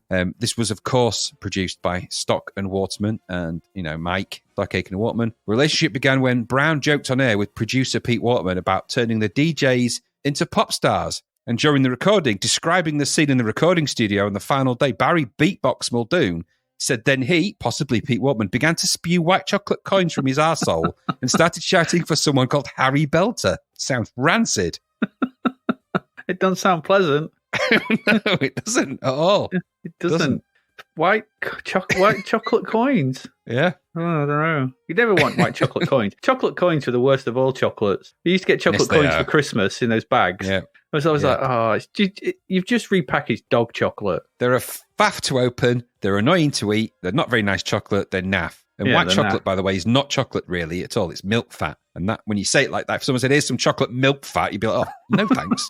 That's what it is. That's what you're eating. Yeah, after fat of the milk. Yes, exactly. And that's the album that The Prodigy never released. Fat of the milk. Yeah. Should have done. It might have been quite interesting. Got Fat of the Land, and then they went, nah, that's better. Call it that. Fat of the milk. Okay, fair enough. I'll stick to that then. Number 46, Every Angel by All About Eve. I think this is the sixth single from the debut album. Sixth single? Six singles? Showing it's a very strong album, as each one has been great. All good songs so far. None of them have been no bad singles here. They're all good. Yeah, number 46 is good for them. Yeah, the highest one I think was Martha's Harbour, which I think got to number 10. Yeah, which is, again, that's good for the kind of niche, audience that would absolutely go for this kind of thing. So good on them. Number 57, Freedom by Alice Cooper. Did you watch the video? Yes, I did. Just because I wrote the bill on the guitar player, he's off the charts. In all fairness, you're right. I mean, that is like 100% beef, isn't it? There, goodness me! I was watching that on my laptop, and it actually grew armpit hair. I had to shave the damn thing after I finished watching that. It's unbelievable. It burled everything. Everything looks at it burls. I actually got hair on my eyes. I had to shave my eyes. The keys on my keyboard grew. They're all overlapping each other now. It's like they all pumped in recognition. So they're all like, it's been burled. Like, my keyboard's been overburled. It's shocking. A massive burling of the keyboard went on with that. Absolutely. My mouse heavy on the hand. It's just even the song's burly. It's just all burl. I know. Next door neighbours have complained sort of thing because our house has increased in size 2 feet in either direction. It's burled. So it's just, that's what this guitar player does. He burls everything. He burls everything. He's a walking burl maker. Well, we've seen what happens when burl collapses. We've actually we've witnessed that. We've witnessed it. They fall like trees, hewn at the ankles. We saw that happen. We saw it with our own eyes in a rock club. We watched a man of burl, fall. He just fell. He went right on some stairs. He didn't even put his arms out to help him with that fall. He just put his chest into the floor. Oh dear. Yeah. I just, trying to paint that picture to anyone but me and you that were there to witness the toppling of the Burl Man, as it came to be known. Yeah. And the ground shook and the birds flew from the trees. We could have helped him, but we were too busy laughing. Yeah, we watched his drink scatter to the four winds. And the ground shook. I mean, I felt the ground shake from where we were. We were a good 10, 15 feet away. Yeah. And that damaged that staircase with his burl chest. It just smashed it to pieces. Absolutely. I'm surprised it didn't end up in the river when you get washed away. There was that's the same night we saw that guy with those crazy cowboy boots as well. Where were we? I don't know. We were in a rock club that was selling stallion condoms. How, why? You know what? We'll leave that to your imagination. Some things are better left unknown. Yeah. Why we were there and what we were doing, what they were doing. Yeah, absolutely. Oh, dear. Number 64. Push the Beat, Bauhaus by Capella. Oh, is this Capella that did the, you got to let the music, got to let the music. Possibly. Later on. I listened to it. That one. At first, I thought this was something to do with Bauhaus, but it's not. So I thought it was some kind of weird Bauhaus sort of mashup, but it's not. It's just cliche levels of house. Yeah, really Capella is. were around this time. They started to push loads of this kind of house started to come out of Europe, essentially. Yeah. So we got this, and you'll see loads more of it. There was Clock, there was Capella. You got 2 Unlimited out there somewhere, and all that kind of Digital stuff. watch. Yeah, it's sort of the same ilk. Sundial. No, this is the cheap samplers. I think a cheap sampler just came out. I'm pretty sure it's one of the Akai ones. And all of a sudden, everyone's releasing, average sounding house tracks like this. Certainly was. Number 70, Fragile by Sting. Could be a description, I guess. This was, did you listen to this? So melancholic, so moody, so boring. Yeah. so boring. Sting. So Sting. It's the tagline of his marketing. It is the tagline of the marketing, yeah. Yeah, it is. It's just him sat there with the guitar being noodly boring. It's like, don't get me wrong, he's talented. Is that the guitarist in his band? Noodly boring. Hey, Noodly, come over here, play us some guitar. Can you make it interesting? That is not my way. Oh, okay, Noodle, but you'll be uninterested. Maybe this is just the actual thing of this. Isn't Fragile by Sting, it's just Fragile Sting. It's just a picture of him looking a bit weaker. It's not been so well recently. Absolutely. Oh, it's a picture of a wasp with its sting hanging out. So this is the song of 1,000 wasps. Nothing fragile about wasps. They're horrible. I hate them. I know you hate wasps. I know you do. Number 72, When Will You Make My Telephone Ring, 1988, by Deacon Blue. Hopefully never, because I hate you. I'll never call you. No, not ever. And Deacon Blue is, to me, sounding more and more like a sort of a craft cheese. So. Yeah, absolutely. Well, I've just written this is Blandcore Hyper Smug Edition. It actually is, yeah. He looks dead smug in the video, and it's dead boring and bland. There's a surprise. Yeah. Rubbish. No. When will you make my telephone ring? In brackets, never, mate. Never. Ever. No. I'll smash it so no one can contact you. Number 74, Walk in the Night by Paul Hardcastle. Terrible thing, that. Oh, it's rubbish. It's got a video based around funny animals. Yep. I gave it 20 seconds and I want them back. Yeah, come on, Hardcastle, make with my seconds. So I was like, what is this crap? If you can't make 20 seconds, I'll settle for 19. Hey. Hey.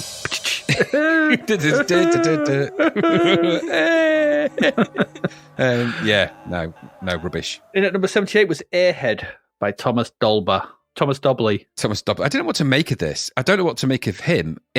This. It's from the third album, Aliens Ate My Buick. I don't think I've knowingly ever listened to anything by Thomas Dolby ever. I think I have, but it's not for me. I'm not a big Thomas Dobley fan. No, I know somebody that probably is. But yeah, probably. Yeah. He's a fan of everything, though. Yeah, true. Number 83, Tell That Girl to Shut Up by Transvision Vamp. Sounds like every other Transvision Vamp song. They had a formula, didn't they? And by God, they're sticking to it. Yes, they did. I know. Were you a Transvision Vamp fan? No. Pouty pop shite for simpletons. But it's catchy, I suppose. But this particular one has a feel of a song written completely by another band. Oh, really? So if you listen to this. This sounds a lot more like the... who is it who sang... what did we say? There's that band that we heard. They sang... La la la la la la la la la. Sang Crash. Primitives. That sounds like a song that's probably written and performed at some point by the Primitives, and then Transvision Vamp got hold of it and just turned it into a Transvision Vamp song. So you can imagine the formula is applied to that. Yes. No. It ain't good. No, it's not. Finally, number 86, Perfect by Fairground Attraction. No, it's not. It's far from it. It takes too long to end. It does. It's still going on now. Well, it is. You know what it is about that song? It's got an extended B. An extended B is never good, is it? It's got to be. It's an extended B. I don't like it. That's an extended B. It is. And then at the end, she goes, and there's loads of it. It keeps repeating it. Perfect. It's got to be. It's like, shut up. It's not perfect. This is no Fairground Attraction I like. I want to be around. So they were a Fairground Attraction. What would they be? What would they be? Yeah, what would they be? I don't know. I felt that this would have been a perfect song for Tweaky from Buck Rogers to sing. I could just handed it over to him to sing those bits. It's got to be perfect. It's perfect for him. It would have. Sadly, he wasn't available to comment on that. No, well, Dr. Theophilus had got him, doing things. Doing some chores. around the office. No, Tweaky, you're not becoming a famous musician. Not while I'm round your neck. Beaky, beaky, beaky. Just hear a toilet flush. Tweaky, this is very immature of you. Take me out. Get me out of here. I'm too big to flush. My circuits are rusting as we speak. I'm just a massive clock face. Take me to the Parliament with all my other clock-faced friends. Or I can't do anything. I would like to nod at them, but I can't. I can't even give them the thumbs up. I have no thumbs. If I were giving the thumbs up, you'd know. No, take me out to the Tweaky, toilet. give him the thumbs up, please. Beep, beep, beep, beep. No. Not there. Tweaky, when I say thumbs up, I mean a gesture of friendliness, not some kind of probe. Not probing it this time, Tweaky. Beaky, beaky, no Tweaky, no Tweaky, no. No, Book doesn't like it. I'm sorry, Book. I didn't mean for Tweaky to do that. Well, he's called Rogers. You better go and get the commander. We may need some stitches in here. I can't do it. I've got no arms. Someone get a proctologist. For Christ's sake, Tweaky, put a glove on. Beep, beep, beep, beep. Okay, and that little playlet was brought to you by the friends of Book Rogers. We're available for children's parties. Please give generously. Please give generously. Every day a clock is born without thumbs. Beaky, beaky. Tweaky, I told you about that. Rude. 10th of April. Well, we've talked about this already. In at number 25 is the theme from S Express. For S Express. It is. What we didn't mention, of course, before was that there are a lot of SID versions of this because this sort of hits the great SID musicians all started to do versions of this. It featured in loads and loads of demos, but I think one of the real standout versions for me was by the great, now how do we say this again? Was it Haroon? Jeroen Tell. Anyway, but it's by him. And at what age he was when he did this, I don't know. Probably an embryo because he's obviously a very talented fellow. But that version's a very, very good one. It's on YouTube. We'll stick the link in the show notes. Go and check it out. It's a great version of the theme from S Express done by on the SID by a super SID person who obviously goes on to do some crazy good music. So number 31, I Want You Back, 88 by Michael Jackson with the Jackson 5. Okay, I'll get your question in a moment. But this is the second single this month called I Want You Back. Oh, it is, yeah. It's the Bananarama song. But this is by far the better of the two. I really, it's a classic pop hit. It's classic 70s hit. It's a great tune, this. Just really good. But go on, what's your question? Well, it's a pragmatic question. Surely if this is Michael Jackson with the Jackson 5, he was one of the Jackson 5. So technically, isn't this Michael Jackson with the Jackson 4? Yes, you're right. But maybe this is his older version singing with the Jackson 5. Maybe they've done some kind of weird thing to it. Some magic trickery. Very clever. Quite possibly. So it is the Jackson 5 as in the original 5, but now we've also got the later Michael Jackson singing also with himself. Well, no, but he's not part of them anymore. He's Michael Jackson. God, this is complicated. Look, in this timeline, it goes up here, and everything you do... It's a different Michael Jackson. It's not the one we're thinking of. It's Mike Jackson from Dundee. Just happens to have that name. Yeah, I want you back. That's Newcastle. I was going to say, we're not exactly sure where Mike Jackson was from, but Dundee. Somewhere to the north of York. Somewhere in the north, yes, somewhere in the north. But yes, it's not the Mike Jackson we know, it's Mike Jackson from Dundee. Makes sense now. Thank you. I've resolved that equation for me. Yeah, there you go. You're welcome. I'm glad I did that. Number 49, It Takes Two by Rob Bass and DJ Easy Rock. No. Not say on that one. Number 65 is Deus, I suppose, isn't it? Deus by the Sugar Cubes. Bah. More toast dub gargling vocals from the Icelandic electro geisha and her band of restrained pandas. You're not to your liking then? No, if they drowned in salt, it would not upset me. I did wonder. I did think, but yeah, they're not for me either. Although Electro Geisha is a great name for an album, though, in all fairness. I'm giving it away to them. Yeah, it should be. Number 69 is Angel by Aerosmith. Yes, this is a great song by Aerosmith from Permanent Vacation, which is my favourite album of theirs by miles. I do like Pump, but Permanent Vacation has, pound for pound better tracks. This is on it. Great rock ballad. These kind of things are very much the Aerosmith oeuvre. It's their thing. They do these really well when they do them. Yeah, it is a great song, but it is good to see in the video, right at the very beginning, he does the patented Steve Tyler 180-degree turn. Because without it, I wouldn't know he was singing it. I'd be like, who is this? And if he just came on and was there, I'd be like, I don't know who this is. Because he starts the video facing away and does that turn with his big outfit. I was like, thank God. It's Aerosmith. It's Aerosmith, it's Steve Tyler. I think, is he in his late 70s now as well? I thought you meant then. Right.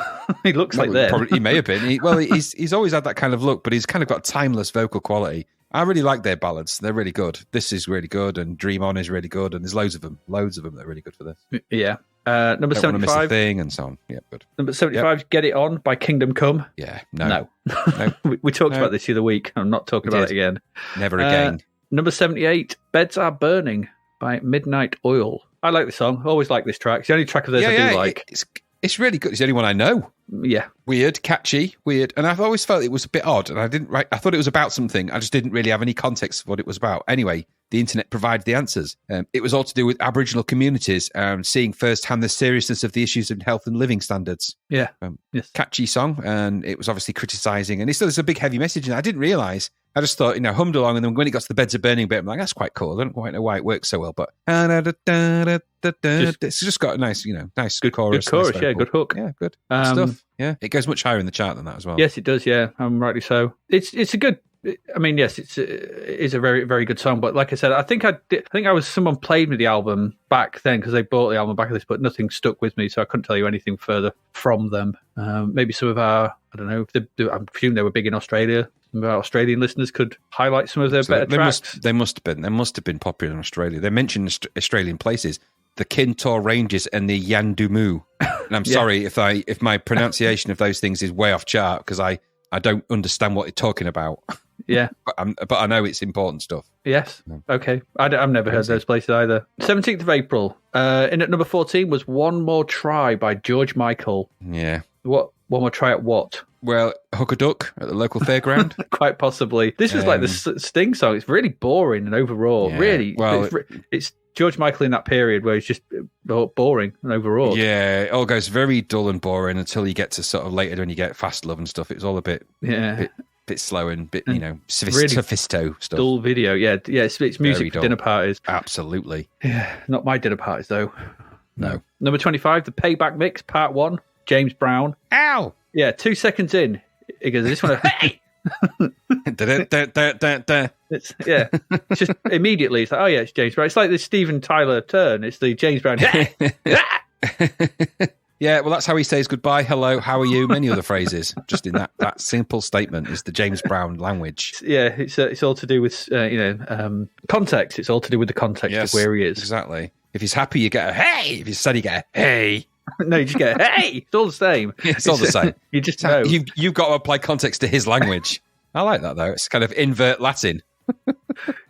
Not for long, though. Don't look too hard. No, you get a swift beat into the face. He's an angry man. He was an angry man, yeah. Very. Number 36, Beyond the Pale by The Mission. The second single, off the Children album. Not to say, but it's a great song, but I want you to put this in the show notes. If you want to listen to the best version of this, the 12-inch Armageddon mix, it is superb. It is excellent. Do they remix all their own stuff, or have they got remixers? To be honest, I'm not sure. I think they might have done it, but sometimes they had other people do some. They always had very, very good remixes of their singles. Things like Deliverance had the Sorcerer's Mix. There was just tons of them, and they were always did really interesting things with them. Loads of samples and stuff thrown in, and crazy stuff going on and film stuff. They're just unusual, but it used to be a side of a 12-inch, and they just takes that opportunity to do something different with the single. Cool. Is this anything to do with Barry remix Muldoon? Don't think so. But why has he got a story from the studio? No. Strangely, he hasn't. I just wondered if it was anything to do with him because he has a tendency to appear in these kind of things when he wants to. No, I think it's Bobby Mixmaster Johnson. Jazz. Bobby Mixmaster Johnson. Fair enough. I think it might be him. Cat the fish. And at number 47, There Is Always Something There to Remind Me by the House Martins. Is that a bad thing? There's always something there to remind you? I wonder what it was. Always something there. Is it that to remind me? No, it probably isn't that. It probably isn't that. But I wonder what it was that was reminding him. What was it? Picture? Watch? No, I don't know. I don't like the House Martins. No one should, is my estimation of that. No, they're neither House or called Martin. So what do you make of that? Not. What do you make of that? There you go. And at number 49 was Prime Mover by Rush. Synthy period Rush. This is a Hold Your Fire sort of main track off it. It's very, very synthy, this. I really like the song, but the bass playing on this song is so good. There's so many little sort of bass triplets and riffs, and just all the way through it. It's just, I don't know how he does it. I don't know how they do it. I don't know how he sings and does that bass playing. Well, he operates his fingers in a dexterous way over string-based instruments to produce a sound. And he does it in such a way that in a sequence that it makes a melody. That's how he does it. He's just very good at that. He's very good. It's that and the singing. I don't know how you do that. Well, how do you sing? Well, he emits sounds and puts air over his vocal cords. I think Geddy Lee these days looks permanently surprised, which is the Rush album they never made. No, there was permanent. No, there wasn't Permanent Vacation. There was one. There were Permanent Waves. Was their album? Every picture I've seen of him recently just looks like someone's just pushed a sausage up his bottom. He's gone, oh, probably has. Absolutely. No denying the guy's talent, though. In all fairness, I mean, goodness me, did you see the performance of, well, such as it was, of the Rush members for the tribute concert for the guy from the Foo Fighters? No, I did not. If you haven't seen that, go check it out. Geddy Lee playing with the remaining members of the band. And stuff. Really? It's really good. Really good. Because they're all huge Rush fans, all of them, so... Yeah, I know Taylor Hawkins was a massive Rush fan, yeah. Yeah, exactly. Yeah. So just go and watch it because it's an amazing tribute anyway. It's worth seeing for that and also for seeing Eddie Van Halen's son playing Eruption, which is just mind-blowing. And also Taylor Hawkins' son playing Hero. Yes. On the front when he does the drumming for that. That's so good. Really good. Yep. Go check it out. The entire thing's probably on YouTube by now, I'd have thought. Yeah, probably. Number 64, Johnny Be Good by Judas Priest. Awful, horrible, and pointless. I know. I feel really upset that you put that picture on there. It's like, it's just some things, I don't want to. I watched the video. I don't want to see anything else. Well, the thing is, you look at that picture and then you realise where Spinal Tap got most of its inspiration from for some of the, Derek Smalls is clearly based on the guy on the left there. Yeah, all the right. Without doubt. But with all that studded leather, I was thinking the potential for chafing on any body part there is extraordinary. Especially because what you can't see is most of the studs are on the inside. Exactly. And is that guy wearing leather braces? Anyway, I don't know what that means. It's quite possibly. But you say burl, I raise your burl and show you that picture. It's too much. Honestly. There's no burl there. It's just pale white men. They're all burl. That's burly outfits, I guess you call it. The worst thing is to note that sort of thing is that they're all wearing leather waistcoats of one degree or another. But this is not the worst leather waistcoat we will see this episode.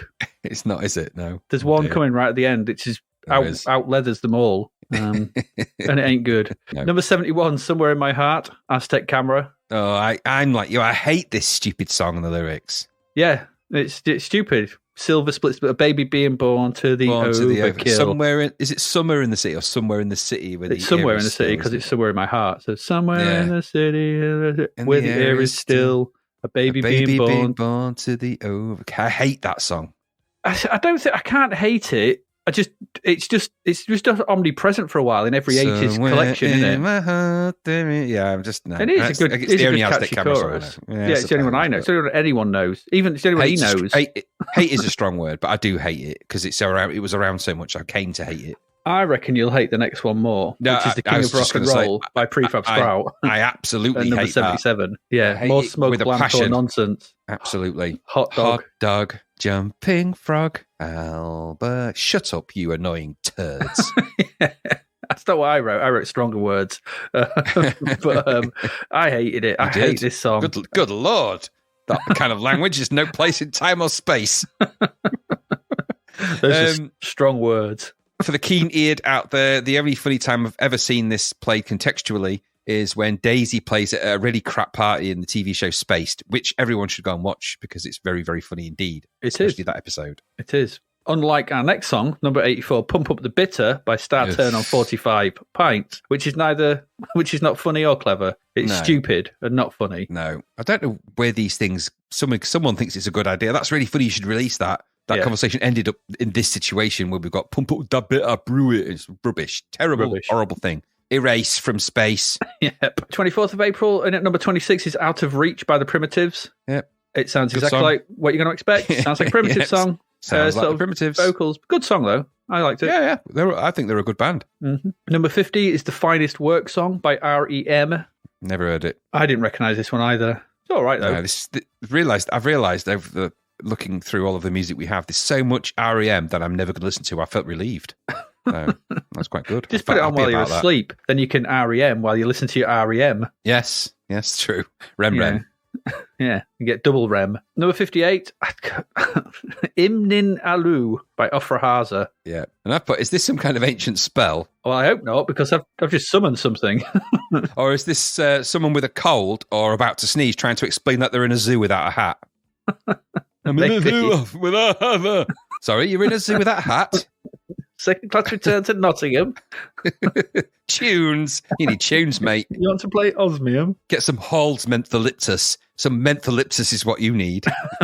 Ofrahaza. I don't know. I don't know what this is. Ofrahaza, though. Why do I recognise the name Ofrahaza? Did they sing with the sisters? Was that Ofrahaza who did Temple of Love? I have no idea. No. When the Temple, I don't know. 92 remix. For some reason, all I can hear in my head is Murph and the Magic Tone, so I'm guessing the answer is I don't know. He's got the bear Quando. You've got the bear in the... Do you know what the ballet is? Yeah. Yeah, the ballet. Yeah, no. Number 71 is I Can't Wait Anymore by Saxon. Oh, goodness me, that video. Oh, did you watch the video? Blue screen hell. It made me laugh out loud. Goodness me, blue screen will abuse. And then the spandex wearing is off the charts. Oh, it's just on that guitar, ridiculous. I mean, goodness me, the plums must be well tucked in with him. They've gone back elastic up, bands. And if you look closely, sort of thing, they've replaced his tonsils. Well, they are essentially wearing the same material that you would use for a slingshot. So, crikey, Bob. Tight pants is an understatement there. It was my it's like eyes. second skin for them. It's quite grim, really. It was horrible. Number 76 was Give Me More by The Wonder Stuff. Yeah. I know a few people who were really into these. I wasn't one of them. No, I didn't mind some of their bits and bobs, but this was okay. And the first album, 8-Legged Groove Machine, is actually all right. It's pretty much the only one I really got any time for. Yeah. I didn't like Hup, Never Loved Elvis, whatever the fourth one was. Don't know. It would feature on an album called The Best of Gullivers in Grimsby, and the Wonder Stuff would feature heavily on that on the Tuesday Night's album. And for a Friday night, it would have been Dizzy with Vic Reeves. God. You just sent a shiver down my spine. It was just everywhere for a while, wasn't it, that track? Yeah, wasn't it just? Yeah. Number 78, America by Killing Joke. Now, if there's ever a song that did not sound like you'd expect it to sound, this is it. Yeah, I gave it a listen. Yeah, I was like, okay. I expected Killing Joke to be quite metally, and that ain't. Sort of metally gothy type thing, a bit darker. But quite what you described that as, but it ain't what I thought it would be. Interestingly, though, the thing I noticed about this was it's weird. We have to sort of have these sort of correlations between a couple of songs. This is a song about what it's like in America and the American political system, and it's not very good. And so was Alice Cooper's Freedom. Oh, similar, thematically similar. Yeah, they're linked. But this one lacked all the burl of Alice Cooper's, and so on a burl, if this was like Top Trumps, this would lose. Just lost the card on the burl quota. Yeah, on the burl quota. Yeah, Alice Cooper would be walking away with that one every day. I can't think of a video. Maybe John Farnham's "You're the Voice," where Rambo's playing the guitar. That has also got quite a lot of burl power, that one. Yeah, proper burl power. Yes, I coined that phrase. The lesser known sporty burl. Ginger burl. Yes, we've invented a new thing. Listeners of this podcast, burl power. Burl power. If you want to be my burler. So tell me about this burl power. I like it. I'm going with it. Yeah, speaking of burl power, yeah. Eat more protein. Burl. Burl power. Baby burl. Baby burl. Is that cheese? Oh, the marketing. All the ideas are flooded in now. A super protein cheese called Baby Burl. Posh Burl. Sporty Burl. Scary Burl. And Pink Floyd's burly version would be Division Burl. Yeah. The album's on a much thicker disc. It's unbendable. It's like, you have to be really burly to sort of lift it up and put it on. If you can actually lift this album, you can buy it. Yeah, it actually comes on a 20 kilo Olympic disc plate that you'd use for the gym. You can actually put that in a really heavyweight CD player and it'll play it. It's carved out of rock. It's a solid Side of a 20 mountain. kilo iron disc. Have you got that new? Have you got the new album by Pink Floyd, Division Bell? It's here, clump. I my can't lift toe. this. Then you cannot have it. You do not have burl power. Get out. Get out. But I'm Ginger Burl. You're not any burl. Get out of here, you fake burler. You're burlesque. You're nothing like real burl. Your Burl is weak. Your Burl is weak, old man. So yes, anyway, as there's not enough burl in that song, that's for sure. Only now at the end do you see. Finally, the worst leather jacket of the week award goes to number 87, Tall Cool One with Robert Plant. He's not having a good time of it of late, is he? No, this video's stupid. And it's the opening of the song is played with the heaviest piano ever. It's like they're hitting the piano with burl level sledgehammers to create sort of loud, heavy piano. It's like stupidly powerful drums. Yep. So powerful. And then he stands there looking petrified at one point because he's so thin. From the side view, he almost turns into a twiglet. Oh, well, it's the twiglet wearing a massive leather jacket waistcoat. That jacket, honestly, that's... If you take that away, there's nothing in there. It's just empty. There's that really weird bit as well, where he sort of turns to the backing singers and does that sort of arm wiggle, that sort of what he thinks to be a sexy arm wiggle. But it looks like a scarecrow in the wind. It looks like he's trying to impersonate Rod Hull without emu, Rod Stewart. which is never a good thing. It never did well for Rod Hull when he tried that. He fell off a roof. He did, yeah. Hit Lenny Bennett on the way down, knocked him off his ladder. No one ever knew that they lived together. It was always a laugh riot in their house. Exactly. Bennett and Hull. And the pink windmill never span again. Oh, it did. Burl, save me now.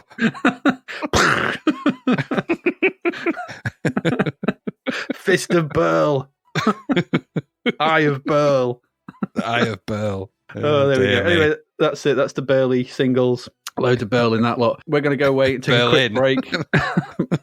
You take my Burl away. Yes, that's come to an end now. That really must. We're going to go away, take a quick break, do some lifts to get our Burl quota up. And we'll be back with our last set of games for this week. We've got 4 more to get through. And then, so there we go. So we will see you in a bit. See you in a Burl.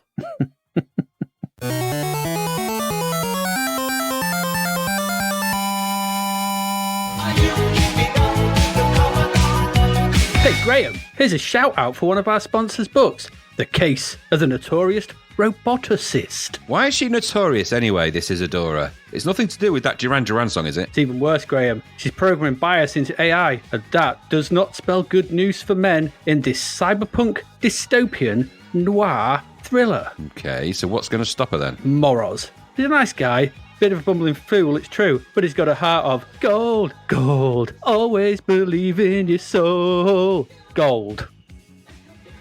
Okay, so not like Johnny Hates Jazz then? Oh, no, thank God, no. When Isadora is charged with murder, which she refutes, as she thought it was her own android, she asks Moros to help her. But should he? And if he does, what will it cost him? Intriguing. Grab The Case of the Notorious Roboticist by David Hearn from Amazon or Book Depository. Available everywhere as an audiobook too. And it even features a roboticist named Elvin too. Interesting.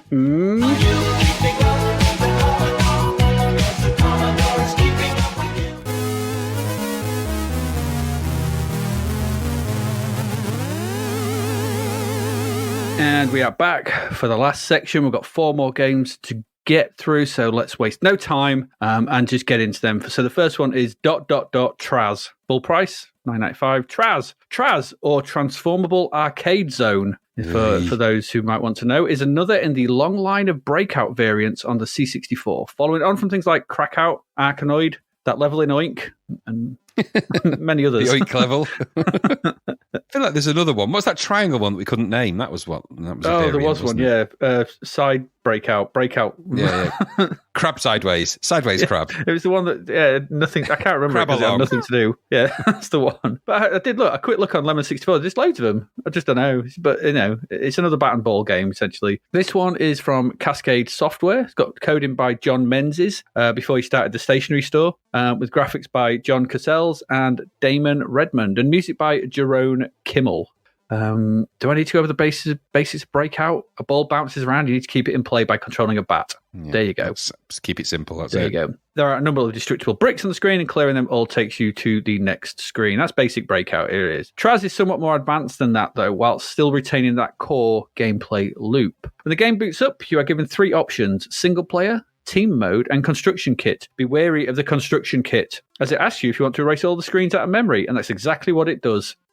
Meaning you have no game left to play unless you create all the screens back yourself, which is, I just want to change one. Bogus. Yeah, it's like, oh no, you got to change all 64, get designing. Oh. Anyway, that's what it did to me. So selecting the one-player option sees us launched into the game proper. The aim here is to escape from an electric... So there's a story. Okay, it's Breakout. We've got to have a story. You've got to escape from an electronic prison consisting of 64 cells. These cells are the game's levels, and each one is a different level of Breakout, essentially. Completion of the cell you find yourself in is by destroying all the bricks, and once done, you'll be able to proceed to any cells that connect to the one you are in. This is communicated to you by massive arrows pointing either up, down, left, or right, and pushing in one of those directions takes you to that cell. So that's the point of this. That's how you move around. So you can kind of approach this in any kind of way you want. Anytime while it's playing, you can press F1, and that brings up a map, pause the game, brings up a map of all the cells, showing the ones you've defeated, and so on. So you can see the world, and as you're progressing through it, and where you kind of got to go and move around and go through that like that. Breaking some of the bricks in the levels, they will create modifiers. So this is basic Breakout at this point in time. So just imagine there's the ball. I'll get into some of the particulars of how this is a bit different in a bit. But if you break some of the bricks, it will create modifiers that are represented by question marks that sort of float down towards you. Collision with these question marks, it might speed you up, it might slow you down, it might create multi-ball, makes the ball's physics change, and make sort of, they'll go in a kind of an arc. So instead of going straight, they'll arc around. It gives you a laser, so on and so on. There's loads of different ones. They're kind of random, so you never know what you're going to get. So they can be good or they can be bad, and they can make the level harder or easier. But like I said, it's random, so you don't know. There are also refractors in the level, and these change the direction of the balls as they move through them. So they're kind of like water almost. So if something goes into the way that water refracts light, this kind of changes the direction of the ball. So if it goes in straight on, it'll sort of change to an angle, and they can bugger up where you're trying to aim and things like that, because they're a bit of a nuisance. Around the edges, there are maybe 1 or 2 gaps in the wall. Usually there's 2, and if the ball should make contact with these gaps, it's kind of lightning going across them. Then you lose a life. If you lose all 5 lives, then that's it. Game over. Adios, muchacho. So far, it's not that dissimilar to Arkanoid or Krakow. It's that same kind of style of thing. But Traz has that second option on the menu, team play. And this is kind of where the game's main difference lies. Traz is at all times a 2-bat Breakout game. So whether you play on your own or with someone, there are always 2 bats on the screen. If you play single player, you control both of them, and depending on the cell you are in, the location of the bats varies. They may be both along the bottom, or one may be on the right and the other on the left, or one on the top and one on the bottom. It can get tricky as well, because when you have one on the bottom, you might have one on the right or left as well. And you have to use left and right for the bottom one and up and down for the vertical one. So you kind of got to keep the ball can be, there's multiple ways that the ball can get out of the grid or the cell you're in, and you've got to make sure you're watching in all different angles of where the ball is bouncing, because you've got to protect 2 exits essentially. And so it's here that Traz's main strength rests. It's 2-player mode. In 2-player mode, you control a bat each, but they swap at random times as well. So you'll be controlling one and it'll swap. So you've got to keep your wits about you so you know which one you're controlling at all times. This does bring something new to the game and the genre itself. We've had 2-player sort of versus Breakout. We had that Jeff Minter one. That Jeff Minter one, there's the other one I can't remember, which was in the minigame collection. I can't remember what that was, though. But there was definitely... It was the Zap sampler tape. It was the Zap sampler tape, yeah. So there was that. So we had a 2-player Breakout, but that was kind of a versus mode. This is more co-op. And so this does bring something new to it. You've got to work together. Having to keep an eye on 2 sections of the wall where you can lose the ball through certainly takes some doing. The visuals are pleasant enough. There's a sort of a bas relief style to the bricks. The bats are fine. It all looks nice. There's some nice electricity style effects on the out of bounds parts of the wall. And when your bat gains a laser as well, that kind of gets this sort of electricity effect where it was just a static bat beforehand. The ball moves smoothly enough. It's fast. Even when you get multiple multi-balls, I've had like about 6, I think, on screen at once at one point, pinging around. There's no slowdown. They're all moving pretty smoothly. I've got no qualms about the actual technical stuff going on here. It's very good. There's no, like I said, no slowdown or anything like that. There are also, as we saw in Krakow, I think it was Krakow, and also in Arkanoid as well, we have floating sprites that just randomly float around, getting in the way. These I thought they were out of place. I don't think the graphical style from them, they're more like sort of Gremlin, like the weird things you see in Gremlin games at the moment. They're kind of from that sort of style of graphical sprite design. I don't really think they fit. And to be fair, perfectly honest, I don't really like these kind of things in these games. I think they're just annoying. So they are what they are. There seems to be de rigor in these Breakout games at the moment. I wasn't that big a fan of the floating. The music on the title screen is okay, but it's a bit lifeless in game. There's nothing more than the ball hitting things to amuse in the sound department. So the title screen music is all right. It's not terrible. It's okay to listen to. But once you get into the game, it's just boop, boom, boop, boom, boop, boop. And it's like, oh, okay. So for me, this is kind of probably where the game starts to fall down. There's no doubt in, like I said, the technical skills on display here, but it feels a little lifeless in the playing, and it suffers from the self-same problem that sort of all Breakout games do. When there are only the last few bricks left, it really becomes quite dull. And also, because of the nature of the way that these cells are laid out, there are quite a lot of unbreakable bricks that are just there. You can't break them up. So you've got this, they're kind of differently designed. So you know they're there, and there's all these refractors dotted about. And so when you're trying to angle the ball towards the bricks, that some of them are really hard to get. You have to be, it has to be a lucky bounce off somewhere. And so you just find yourself really bored towards the end of the level. And with all the enemies moving about, because they get more and more as the time goes on, there's more of them bouncing about. So every time they hit, they'll knock the ball off in a random direction, and that can be painful. You think you've got it where you want it to be, and it's not. And it just the end of the levels just get in the way. It makes it more of a pain than it needs to be. What's also worth noting is the way your ball will sometimes bounce off at random angles from both your bat and the enemies, and it doesn't go where you were expecting it to. So you kind of have an understanding of where the ball should be going when it hits your bat in Breakout, and here it's not always 100% reliable. So that led to quite a few deaths, or just going in the wrong direction. That became a pain. So, it is what it is. Still, it's an interesting take on the Breakout style of game, and it does offer some new elements. And that story mode and the way you can navigate from screen to screen and take the sort of ways you want to go. You do also as well start off on a different level or different cell each time you play. Could be any one of the 64 cells within the game. So there's that for variety. So you might not always start in the same one. You're trying to learn them and trying to work your way around. And getting through all 64, that's some task. That's because it's really hard, because it moves fast. You will lose lives quickly. Trying to get through 64 of these is going to be an absolute nightmare. I'm sure someone's done it, but it was way beyond my abilities. I probably may have got through about 3 or 4 before my lives were gone. But it is what it is. It's like I said, it's an interesting take on the Breakout style of game. It's just let down by elements within the core game loop of Breakout, and some iffy physics, which is a bit of a pain. The start of it, like anything, the start of the Breakout levels is always the fun part. Getting the bricks easy, bouncing it around, loads to hit. But I found myself getting bored as it neared the end, as with less bricks, so less power-ups, because it's the power-ups that make this kind of interesting. But they only occur when you're hitting bricks, and if there's less bricks and it's harder to hit them, there's less power-ups, which means there's less variety, and so on, and so on, and so on. If they could have spiced up the ending of the levels, this would have been way better. But as it is, this element really stops the play dead in its tracks, which is a shame, really. So the rest of it's pretty good. It's presentationally nice, looks good, sounds all right. It's not amazing, it's a bit dull in thingy, but the tune's all right on the title screen. Some way to have sped that ending up, whether once you get to just 10% of the bricks left, there's something happens, like something comes on, starts shooting them or something, or you get some kind of, you don't have to get them all. You get a choice. Do you want to move on now? Or do you want to go for the score high take? Something that would have allowed you to try and do that. And I think break out of this, you've got to clear them all, would have been much better for this. As it is, I think this is all right. It got quite a decent score. It got an 87%. I can kind of see why, because I think in 2-player, would be a bit of a laugh. I didn't get to play it in 2-player, so I would like to, I think, at some point. And I think that will add quite a lot to this. The sort of, co-op breakout is probably quite a bit of a laugh, especially when it's swapping the bats all over and you trying to keep that ball in and trying to get those last few bricks. But on your own, it does get a bit tiresome, I found. So that is what it is. What did you think? Yeah, interesting that we said ages ago that a multiplayer breakout would be a good idea. It turns out it is. There's not a lot of ways you can expand the logic of breakout, and I suppose all the ways that you can expand it, they have multiple bats, balls, different bricks patterns, upgrades, colours, directions, all that sort of stuff. Plays as you might expect a game like that to play, with unique twists, but I quite liked it for that. Graphics are very bright, quite chunky, but they do work well. It's fast, sometimes quite frantic, which is nice. Everything works in the way you would expect it to, in a good way. And again, as you said, the multiplayer variations offer you a lot of dynamics to play. The music here is quite good. It's a decent package. This is the same guy who did this music, by the way, is the guy from the demo group, the Judges. So you'll have heard you probably would have heard Ra Lovely.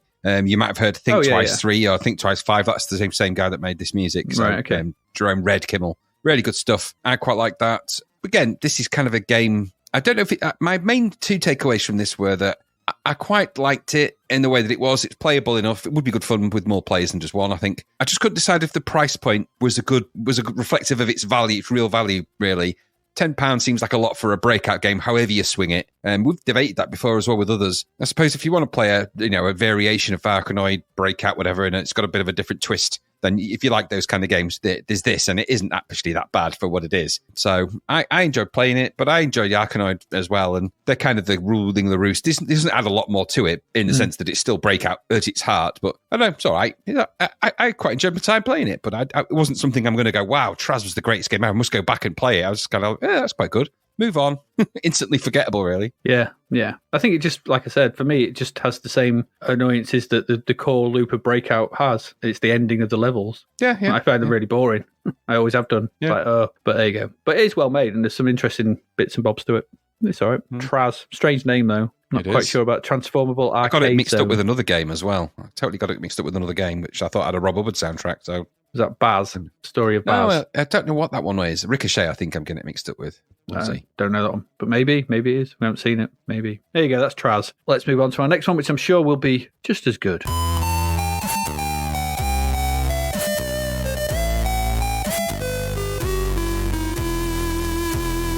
Graham, tell us what it's like to be a Mandroid. Oh, I was dreading getting this one. This is from CRL. Is this a Heli Drop? You had Yeah, to be fair, neither of those are great propositions. So this is Mandroid, created by CRL, Andrew Stoddart and John Law and J-Ho are responsible for the creation of this, with Jay Derrett on the old sounds and music duties. It's the sequel, this, which is always a challenging proposition when it was a dull original game. But this is a sequel to, remember Cyborg from CRL? And we reviewed that back in episode 54. Zapped gave that up. Yeah, Zapped gave it a whopping 45% in their review, and we said that it had some nice ideas, silly function key commands, relatively interesting details, but left us cold because it was just a lot of wandering around looking for something to do with lots of brown and dull-looking graphics. Hold that thought. So this is a sequel to that. In this game, Chris Auker, a defector, has stolen the plans for the Mandroid. Yeah, all right. Mandroid. Okay, whatever. Mandroid. It's just so stupid. And has buggered off somewhere called Cove 4 to liaise with the criminal mastermind, Max. Is that the same Max from Mission Impossible, the first Mission Impossible movie? I'm guessing so, yeah. It must be. There's only one Max. Anyway, you must hunt Auker, track him down, get information about the plans and the criminals, find out where they are, and get the Mandroid plans back. Get back the Mandroid plans, for goodness sake. The Mandroid plan.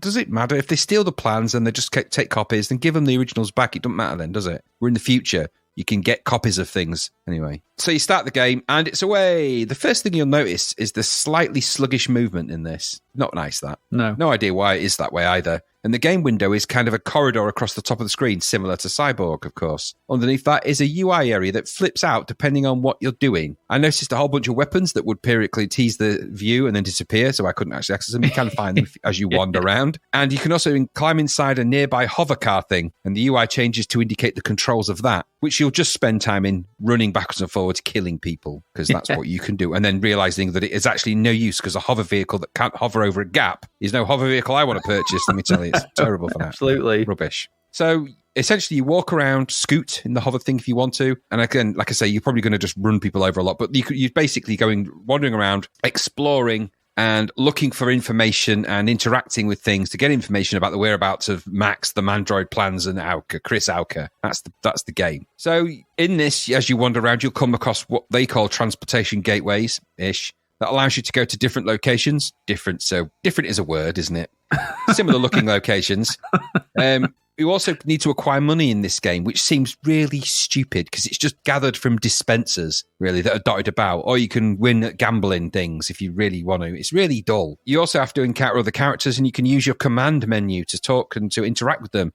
So if you press F1, that brings up your weapons, or weapon, as it was for me. And then F2 brings up your comms, which is this awkward control system to try and it's similar to the awkward control system that was in Cyborg. It doesn't make you want to talk to people. Conversing with people in a game should be made simple. Do it like, even if it was just you have three things to say and you select it, like most of the games of this type do with that kind of thing. But this one doesn't. So you end up just wandering around, walking, occasionally shooting. Nobody seems bothered by you in this game. I was stood for 10 minutes, just stood there. Nobody was paying me any attention. They weren't doing anything. There's no pressure to find anybody.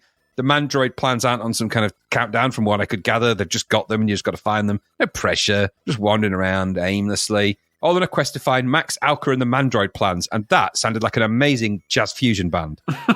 Whichever way you look at it. Max, Alka and the Mandroid plans. Come on. I hate jazz, but I'd go see them. Exactly.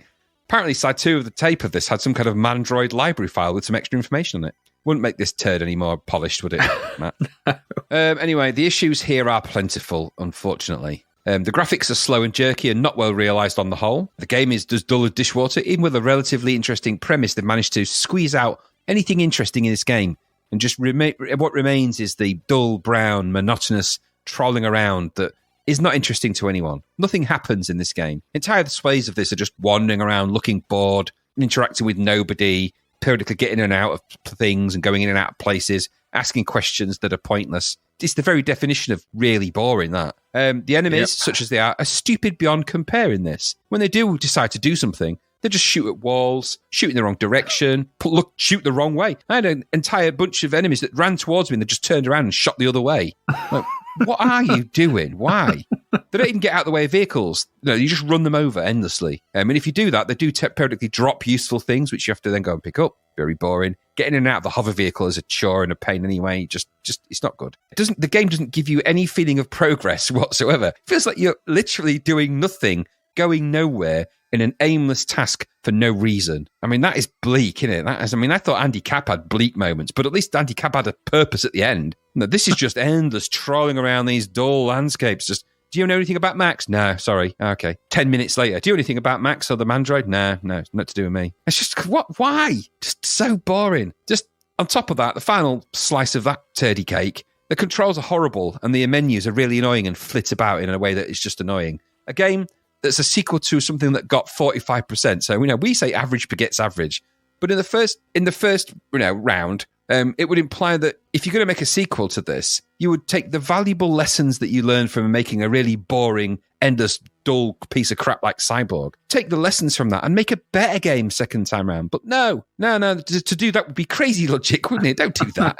Let's just make a game that's more or less the same dull, dreary nonsense. Why not do that? People loved it. They didn't like it.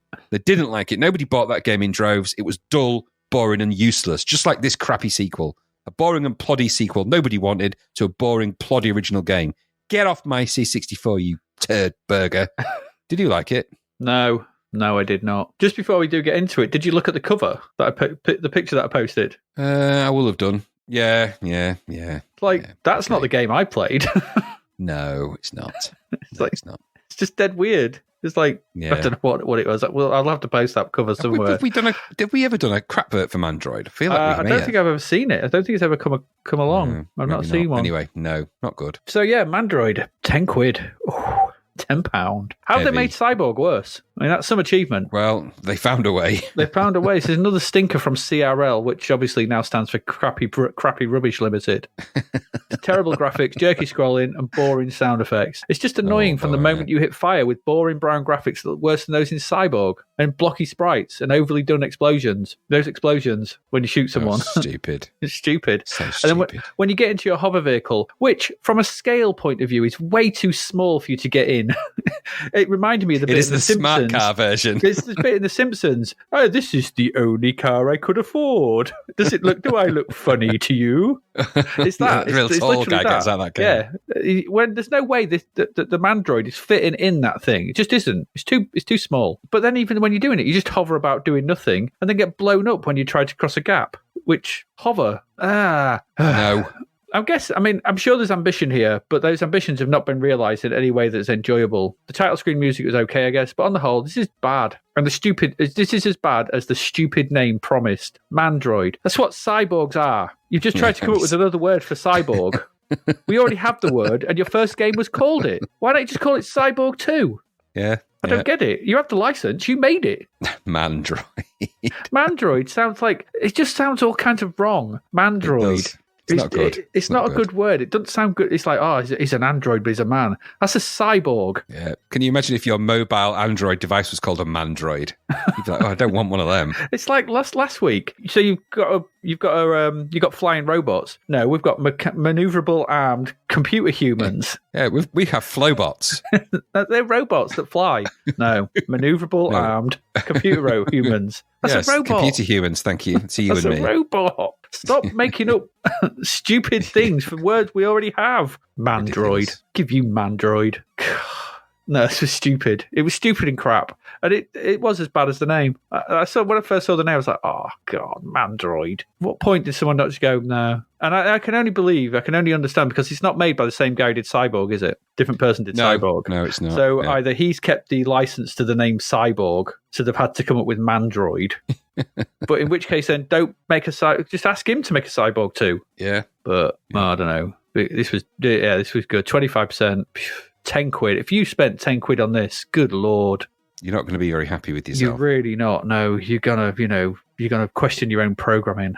25% it got in, Zap as well. Yeah. That means it's a quarter crapper good. than the first one. Yeah, it's crapper than the first crap. 20%. Goodness me. 20% That is an achievement in itself. You actually made a sequel that's crapper. Yeah. Well, Well done. Well done. Golf clap for that. Golf clap. It's the episode of sequels, isn't it? We have 4 sequels in this episode. Yes, we have. 2 of them At least have been rubbish. At least one of them makes no sense as well. Yeah, absolutely. Well done. Well done. This one didn't either. Yeah.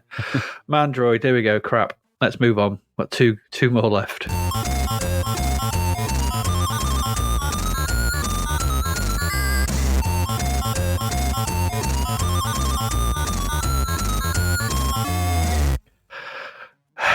You got Mandroid, I got Heli Drop. Good old Heli Drop. Good old Heli Drop. This is at least it's 2 quid. 2 quid. We'll save the score for the end.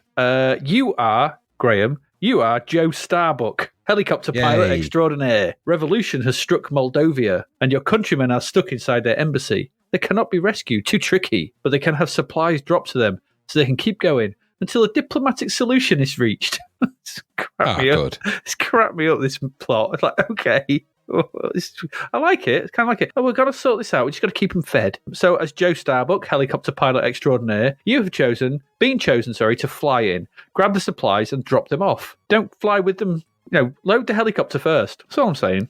Always the best way. Get in the helicopter first. Yeah, get in and drop them off, and then make it home in time for cornflakes, or proceed to the next level at any rate. This was published by Top 10 Software and developed by Images. That's with a Z, so radical. There have been no names attached to this that I could find, probably to protect the innocent, I guess. This is a right to left scrolling shooter. And a fairly simple one at that, do we say. So at the start of each attempt, Joe comes running out of the house to the helicopter and takes off. They take off. Good old Joe's off. Immediately, they are beset by enemy helicopters that come from the right and the left, both in front and behind. There are also gun emplacements and tanks on the ground that will also fire on Joe. Control is basic enough, with joystick controlling the helicopter, fire button shooting, and spacebar for one of your 3 smart bombs. Partway through the level, you'll see some supplies on the floor. Fly into these to pick them up, and then drop them over the embassy with the press of the spacebar again, whereupon they will float down on a handy parachute and hopefully feed the hungry bellies of those below. You must then carry on to the end of the level. If you make contact with anything that is not your supplies, you will die and lose a life, and you will have to redo the level all over again. If you do not pick up the supplies or are off in your drop when you reach the end of the level, you will lose a life and have to do the level again. Lose all 3 lives and it's game over. Should you be successful in your delivery attempts, then you move on to the next level, and the game has 16 of these to get through. So the premise of this is fairly simple, and indeed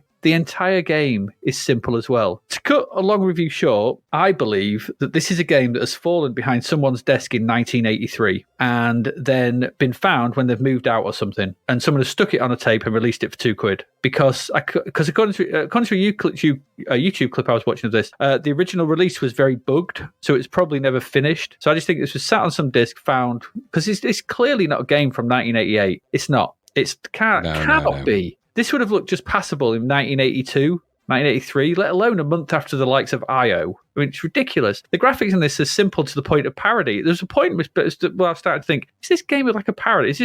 What is this? It's just a piss take or something. There is no shading on anything. Your helicopter is black. The enemies are blue. Joe Starbuck is a stick man. The landscapes are the stuff that would make a 5-year-old blush. Simple blue sky and green ground. The tanks and other landcraft are just as basic. The embassy looks like some child's version of a Spanish villa or castle or something. The gameplay is simple, and there are plenty of bugs that would sometimes see me die when nothing was near me. Smart bombs would not detonate. Enemy helicopters would just explode for seemingly no reason. There was loads of others. Things just happened. The title screen looks like a 4-year-old's version of the gunship title screen because it's got the helicopter firing in at you sort of thing. But it's like someone described it to a 4-year-old. I can draw that. Hey. Yeah, it ain't good. And I can only assume that, as I said, this was made years ago, found on a disc, and just shoved out. Or someone was having a laugh and never meant for it to be released. Look what I've made. And someone's gone, yoink, a release. No, it was just made as a joke. There's no rationale behind this getting to shelves that I can understand. It's so basic that it defies comprehension. It got 11% in Zap. I suppose I managed to get through a couple of levels. I shot some things, so maybe it deserves that. Maybe we were playing the fixed version. I don't know. It feels it feels unkind of me to be harsh on this when it just feels so simple and old. It's crap. Yes, it's crap. But it made me laugh. It made me laugh rather than made me angry, like stuff like Droid Dreams or Slane did. So this evoked another emotion that I was just laughing at this because what else could you do? It's so simple and so basic. It's just ridiculous. I wouldn't have been happy if I spent £2 on this, obviously, in 1988. So for that reason, it obviously needs firing into the sun. But looking at it now, it's like, this is just weird. It's a weird anomaly of a game that we've not seen anything that looked or feels like this in ages. I mean, we've seen some basically crap games, but this just looks like something that was made 5 years ago and has suddenly been found and released. Weird thing. Such a strange thing. I can't understand why anyone would think this was okay to release, even at £2. Strange. What did you think? Principally the same stuff, really. I mean, my first thought was, have I time travelled? Quick check out the window. No, definitely. Yeah, definitely. We're definitely in the times we're in. There's no doubt about it. Have you walked out the wrong exit to a library? I wish I had have. So my question was, what on earth is this doing in 1988? Very basic game. It would have been basic in 1984. Very simple sprites. Well, there's nothing wrong with that, I guess. If the game is okay, there isn't really anything great about this kind of buggy, terrible, colliding nonsense, really, is there? No. I mean, I actually don't know what the history of this is. It's clearly somebody's first game, I think, and perhaps we should look at it in that context. I think what the reality is for me, this should simply not have been released. And again, it's a sign of the pocket money fleecing going on around these times with unscrupulous publishers that would publish anything in a vain hope of some kind of monetary return. It's a clear... There's enough suckers out there, so someone will buy it kind of logic. And I don't levy the blame for that at the hands of the creator of this, who probably, in all good conscience, spent a little bit of time and energy trying to make something to the best ability that they were able at the time. Who knows? The villains here really are top 10. And my feeling is they should be ashamed of themselves. They've clearly taken advantage of somebody here. No doubt promised them some kind of measure of return, which probably didn't really arrive, I imagine. Shocking and horrible, and a reminder of why Zap actually was quite important and why budget games eventually got the reputation of being crap, because there are really good ones out there, but, you know, the prevailing image of budget games was that they had some kind of budget cheapness attached to them, which is not fair. But funny enough, I did a quick check into what I could see for top 10 and their back catalogue. They'd clearly acquired a bunch of licenses. They had Amazon Warrior in there, and Forbidden Forest must be a budget release that they'd picked up the licenses for as well. Right. Maybe this is something to do with that. I couldn't find anything more about it. Lord knows where this thing came from. But somewhere my spider sense about somebody's been exploited is tingling. So I feel that somebody somewhere should have probably never really allowed this to be released and probably didn't want it to be released, and too late. I don't know the full details, but no, of course I didn't like it. It wasn't really finished. It wasn't really a game that was ever meant for public consumption, I don't believe. So no, 11%. It got a pummel in there as well. So yeah, it did. Yeah, somebody got upset by that, I think, unnecessarily. So sad, very sad. Yeah, such a weird thing. Heli Drop. God only knows. Right, let's move along. We've got one more left, and let's move on to something maybe a little bit more better than that in the budget arena.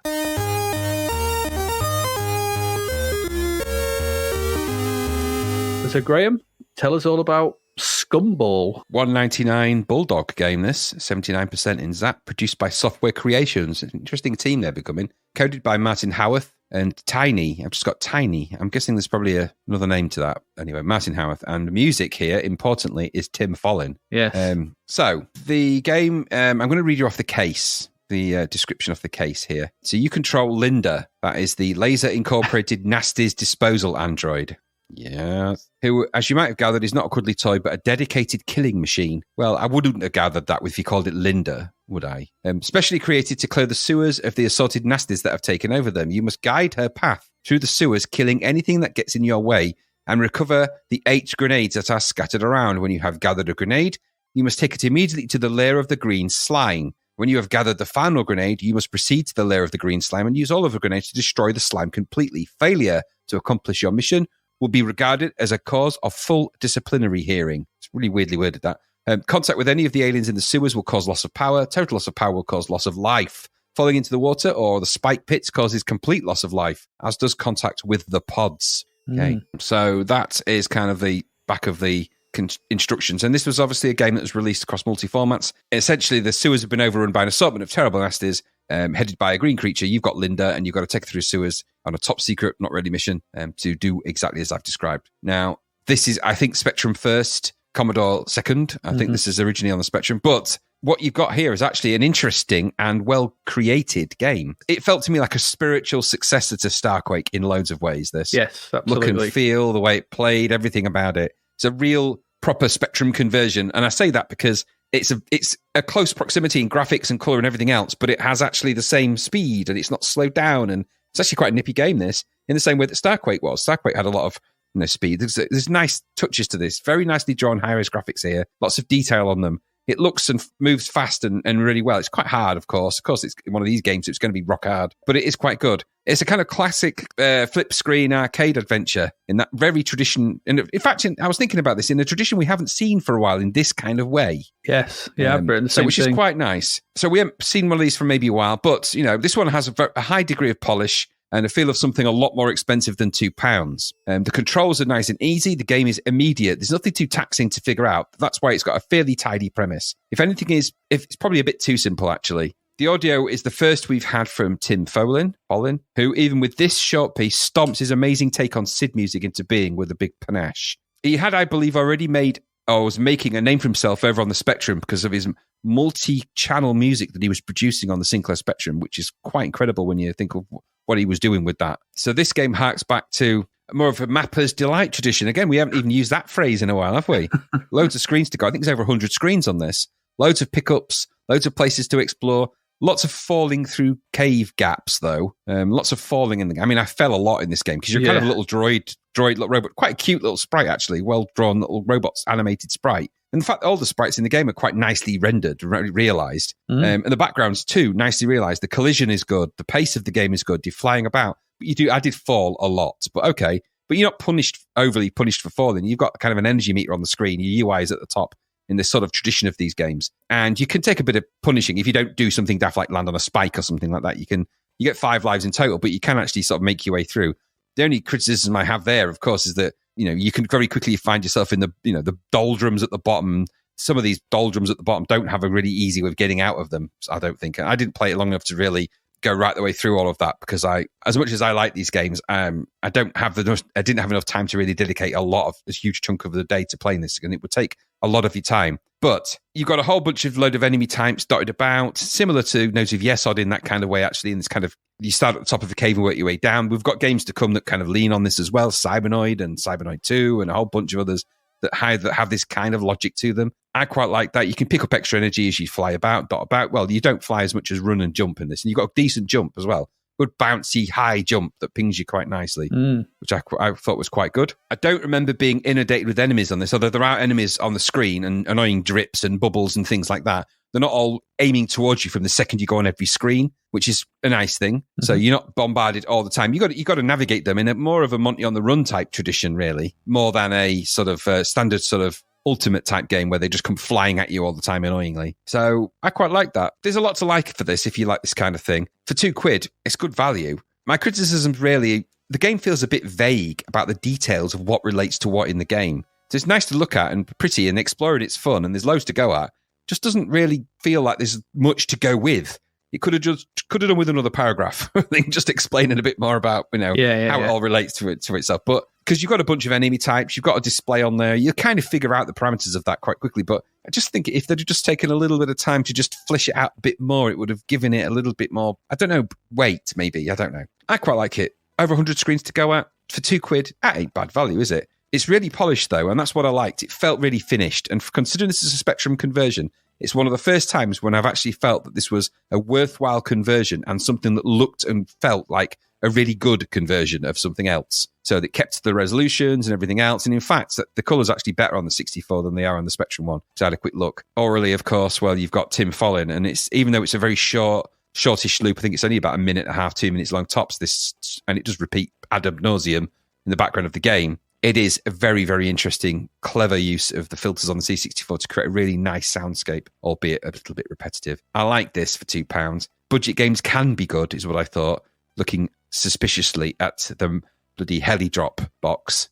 But I thought it was all right. This Scumball's a bit of an odd name, but it was all right. What about you? Yeah, I've no idea what Scumball actually refers to, if I'm honest. I thought it was going to be a pinball game or something, because it reminded me of that slam ball. Yeah, yeah. But you wouldn't instinctively think robot running through flick screen mazes, would you? I don't know why it's not just called Linda or something. Yeah, or whatever. Or robot. Yeah, and I'm pretty much on the same page. I've written down a lot of the similar sort of things. We've not seen one of these types of games for a while that I can recall, and it's also a direct port from the Spectrum in Starquake mold. It's got Mapper's Delight running through every screen of this. Yep, it does. Playing as Linda. Seriously though, these acronyms get more stupid as time goes on. I can only presume Linda was his, probably the name of the creator's wife or girlfriend or something. And so, possibly. So I think that's probably where that's good. Why otherwise would you call it Linda? Unless he really liked Linda Lasardi or something. Maybe. Could very well be. I don't know. You couldn't be bothered to work out what Lasardi would be in the robot too hard, acronym. Let's face it. But Laser Incorporated Nasty's Disposal Androids. Like, okay. £2. I know, it's just acronyms. It's still better than Mandroid. It's way better than Mandroid. Don't get me wrong. Mandroid's stupid, but this is a good game. It feels good to play. Careening around the screens is a bit of fun. It's nice in your hand. It's nice to play. Yeah. It has a good feel to the controls. It's snappy. It's fast. You're bouncing around a lot. You're just jumping about and doing stuff. And so for £2, it's a solid arcade adventure. It does have that annoying mechanic though, where you just lose energy if you don't do anything. You just do energy sort of dripping downwards. Oh, I didn't notice that. I was too busy frantically diving about. Yeah, because if you just stand there, you will lose energy, and I just hate that. Was that Spellbound at first did that? Spellbound, you just get tired. Oh, I'm tired. And this is the same thing. Tiredness. So, time to time, I would just be jumping, not near anything, and I would just explode. I'm like, oh, my energy just ran out. And I'll just sort of say, I'll test this, stay there. And I could see it going down. I was like, don't do that.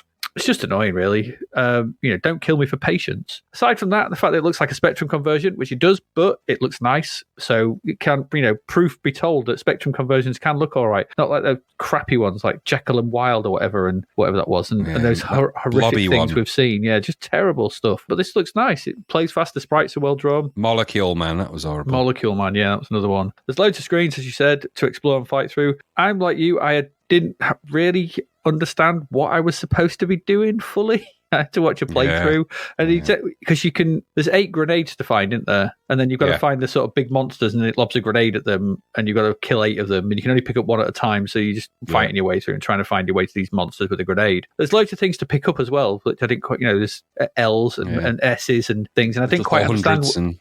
And bonuses, and I didn't quite understand what I didn't understand. L was laser. There was the A, I think, which was your health, but there was hearts, which didn't seem to do anything. You have to find one that boosted your health, but maybe not. No, I looked. That was collecting the little battery power packs. Oh, that's right. Yeah, because they give you more power. And then there's then there's another bar which was S, which I was like, "What's that?" I don't know what that means.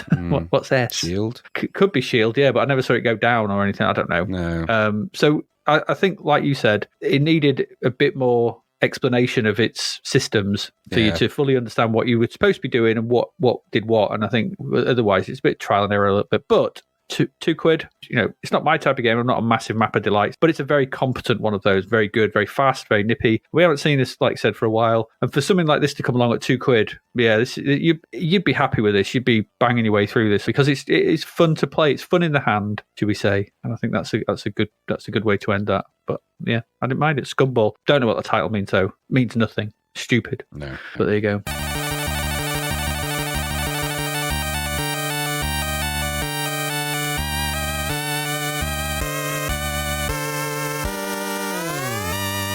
That's it. Just 7 games this week, but we're keeping our sanity and keeping them down. But yeah, there we go. So we've looked at Strike Fleet, which we liked. We did like that. We looked at Night Games Poo, which was weird and we don't understand. Skyfox II, which we liked to some degree. Traz, which again we liked to some degree, but with some caveats. It's all right. It's all right, yeah. We looked at Mandroid, which we didn't like.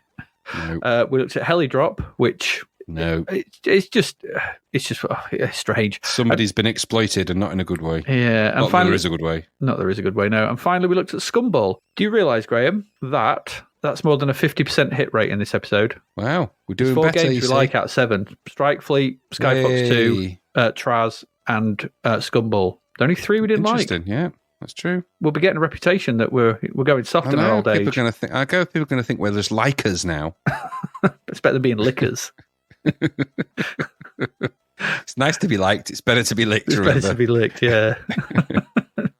That whole important C. But yeah, there we go. So it's an interesting bunch of games this week. Some in-depth ones, but we carry on. We carry on into April next week. What have we got to look forward to next week? Well, we've got 4th and Inches. Cool, bit of Gridiron. Gridiron, yeah. Supposed to be one of the better ones, isn't it? That one. So we'll wait and see. Thundercross. Okay, never heard of that. Never heard of it. We've got Blockbusters, which I'm looking forward to. Dan Dare 2. There are the cover games. Snooker and Pool.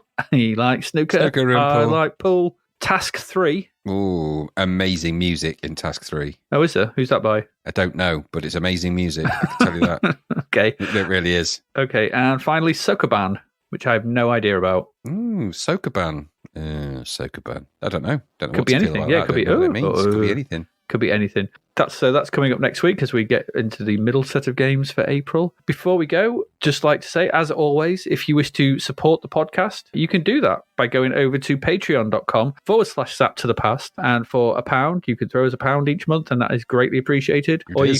You can join up for the full menu of stuff. The full English breakfast, too. Yeah, absolutely. It's all sausage. There's 2 of everything. Yeah, it's 2 sausages, and 2 sausages with a bit of egg on the side. For that, you get access to the Discord server. It's £4.50 or your local currency equivalent. Equivalency. Access to the Discord server, and you get the episodes early. Any bonus episodes, they're ad-free, and things like that. And you just get to join in and have the stuff going on. Get to ask us questions at certain times, and we'll answer them and all sorts of cool stuff. Questions for our Ask the Podcast if you're burning desire to do that sort of thing. And so, yeah, that also, puts a smile on our face and helps. It does. It really keep does. Going. It does. We should amazing little community we've got there. Yeah, every time we get anyone, I can feel Graham's beam all the way from all across the distance. It's like the sun comes up. It's lovely, lovely. That's about it. I don't think we've got much else. Anything else you would to add, Mr. Raddings? No, not at all. I think we've played enough of those. I think it's time to let people's ears have a rest, and then. Remember, we played them so you didn't have to, so you don't have to experience Heli Drop. We did that for you. We took that one. We did, yeah. We've had to play a game called Mandroid. I still feel a little bit dirty. I don't know why. I'll wash my hands now. It's just a cyborg. It's just the same word. Stop it. Stop creating words. Mandroid. It literally sounds like a sex toy. Well, the thing is, a cyborg doesn't have any kind of gender specificity, does it? A mandroid means that he's probably got, cock and balls. Maybe. I mean, I'm not just placing that stereotype upon them, but that just lends itself to that kind of, and that in that image, if they put that on that image where he stood in that doorway, that would change the dynamic of that relationship with that room immediately. It really does. It looks like the start to some sort of sci-fi. It looks like a sci-fi porn still. That cover. Actually, yeah, it does. Yeah, yes, it does. I've come to fix the shower. Yep. Terrible. It's really bad. So Mandroid. Yeah, that's it. So I think on that note, we will leave you. As ever, I have been Adrian Mills. And I have been Graham Raddings. And you have been listening to Zapped to the Past, and we will see you again next week. Goodbye. Thank you for listening to the Zapped to the Past podcast. We hope you enjoyed our deep dive into the world of Commodore 64 games, as well as the music, films and TV from around the 1980s, driven, of course, by the issue of Zap 64 magazine published at that time. We will return with a whole new batch of games and stuff to talk about next week. Until then, if you want to listen to or download previous episodes of Zapped to the Past, and why wouldn't you, they can all be found on our website at zappedtothepast.com, as well as being available on Podbean, Apple Podcasts, Google Podcasts, Spotify, Deezer, Audible, Player FM, and, well, pretty much anywhere where we can upload them. By the way, we do always love to hear from our amazing listeners, so if you'd like to contact us about anything in the podcast or beyond, you can do so by emailing us at zappedtothepast@gmail.com. We're also active on Twitter under @Zapptuther, as well as Facebook, Instagram, and most social media platforms. Just search for Zapped to the Past and you'll find us. Oh, and if you like the podcast and what we're doing, please do like, share, review, rate us. It really helps. Something, apparently. The Zapped to the Past podcast is written and produced by Adrian Mills and Graham Raddings and recorded at Flaky Bits 2.0 Studio. All opinions expressed are those of the writers, and while we indeed love Zap64 magazine, the Zapped to the Past podcast is not affiliated with it in any way. Stay safe, see you next time, and remember, we play these games so you don't have to.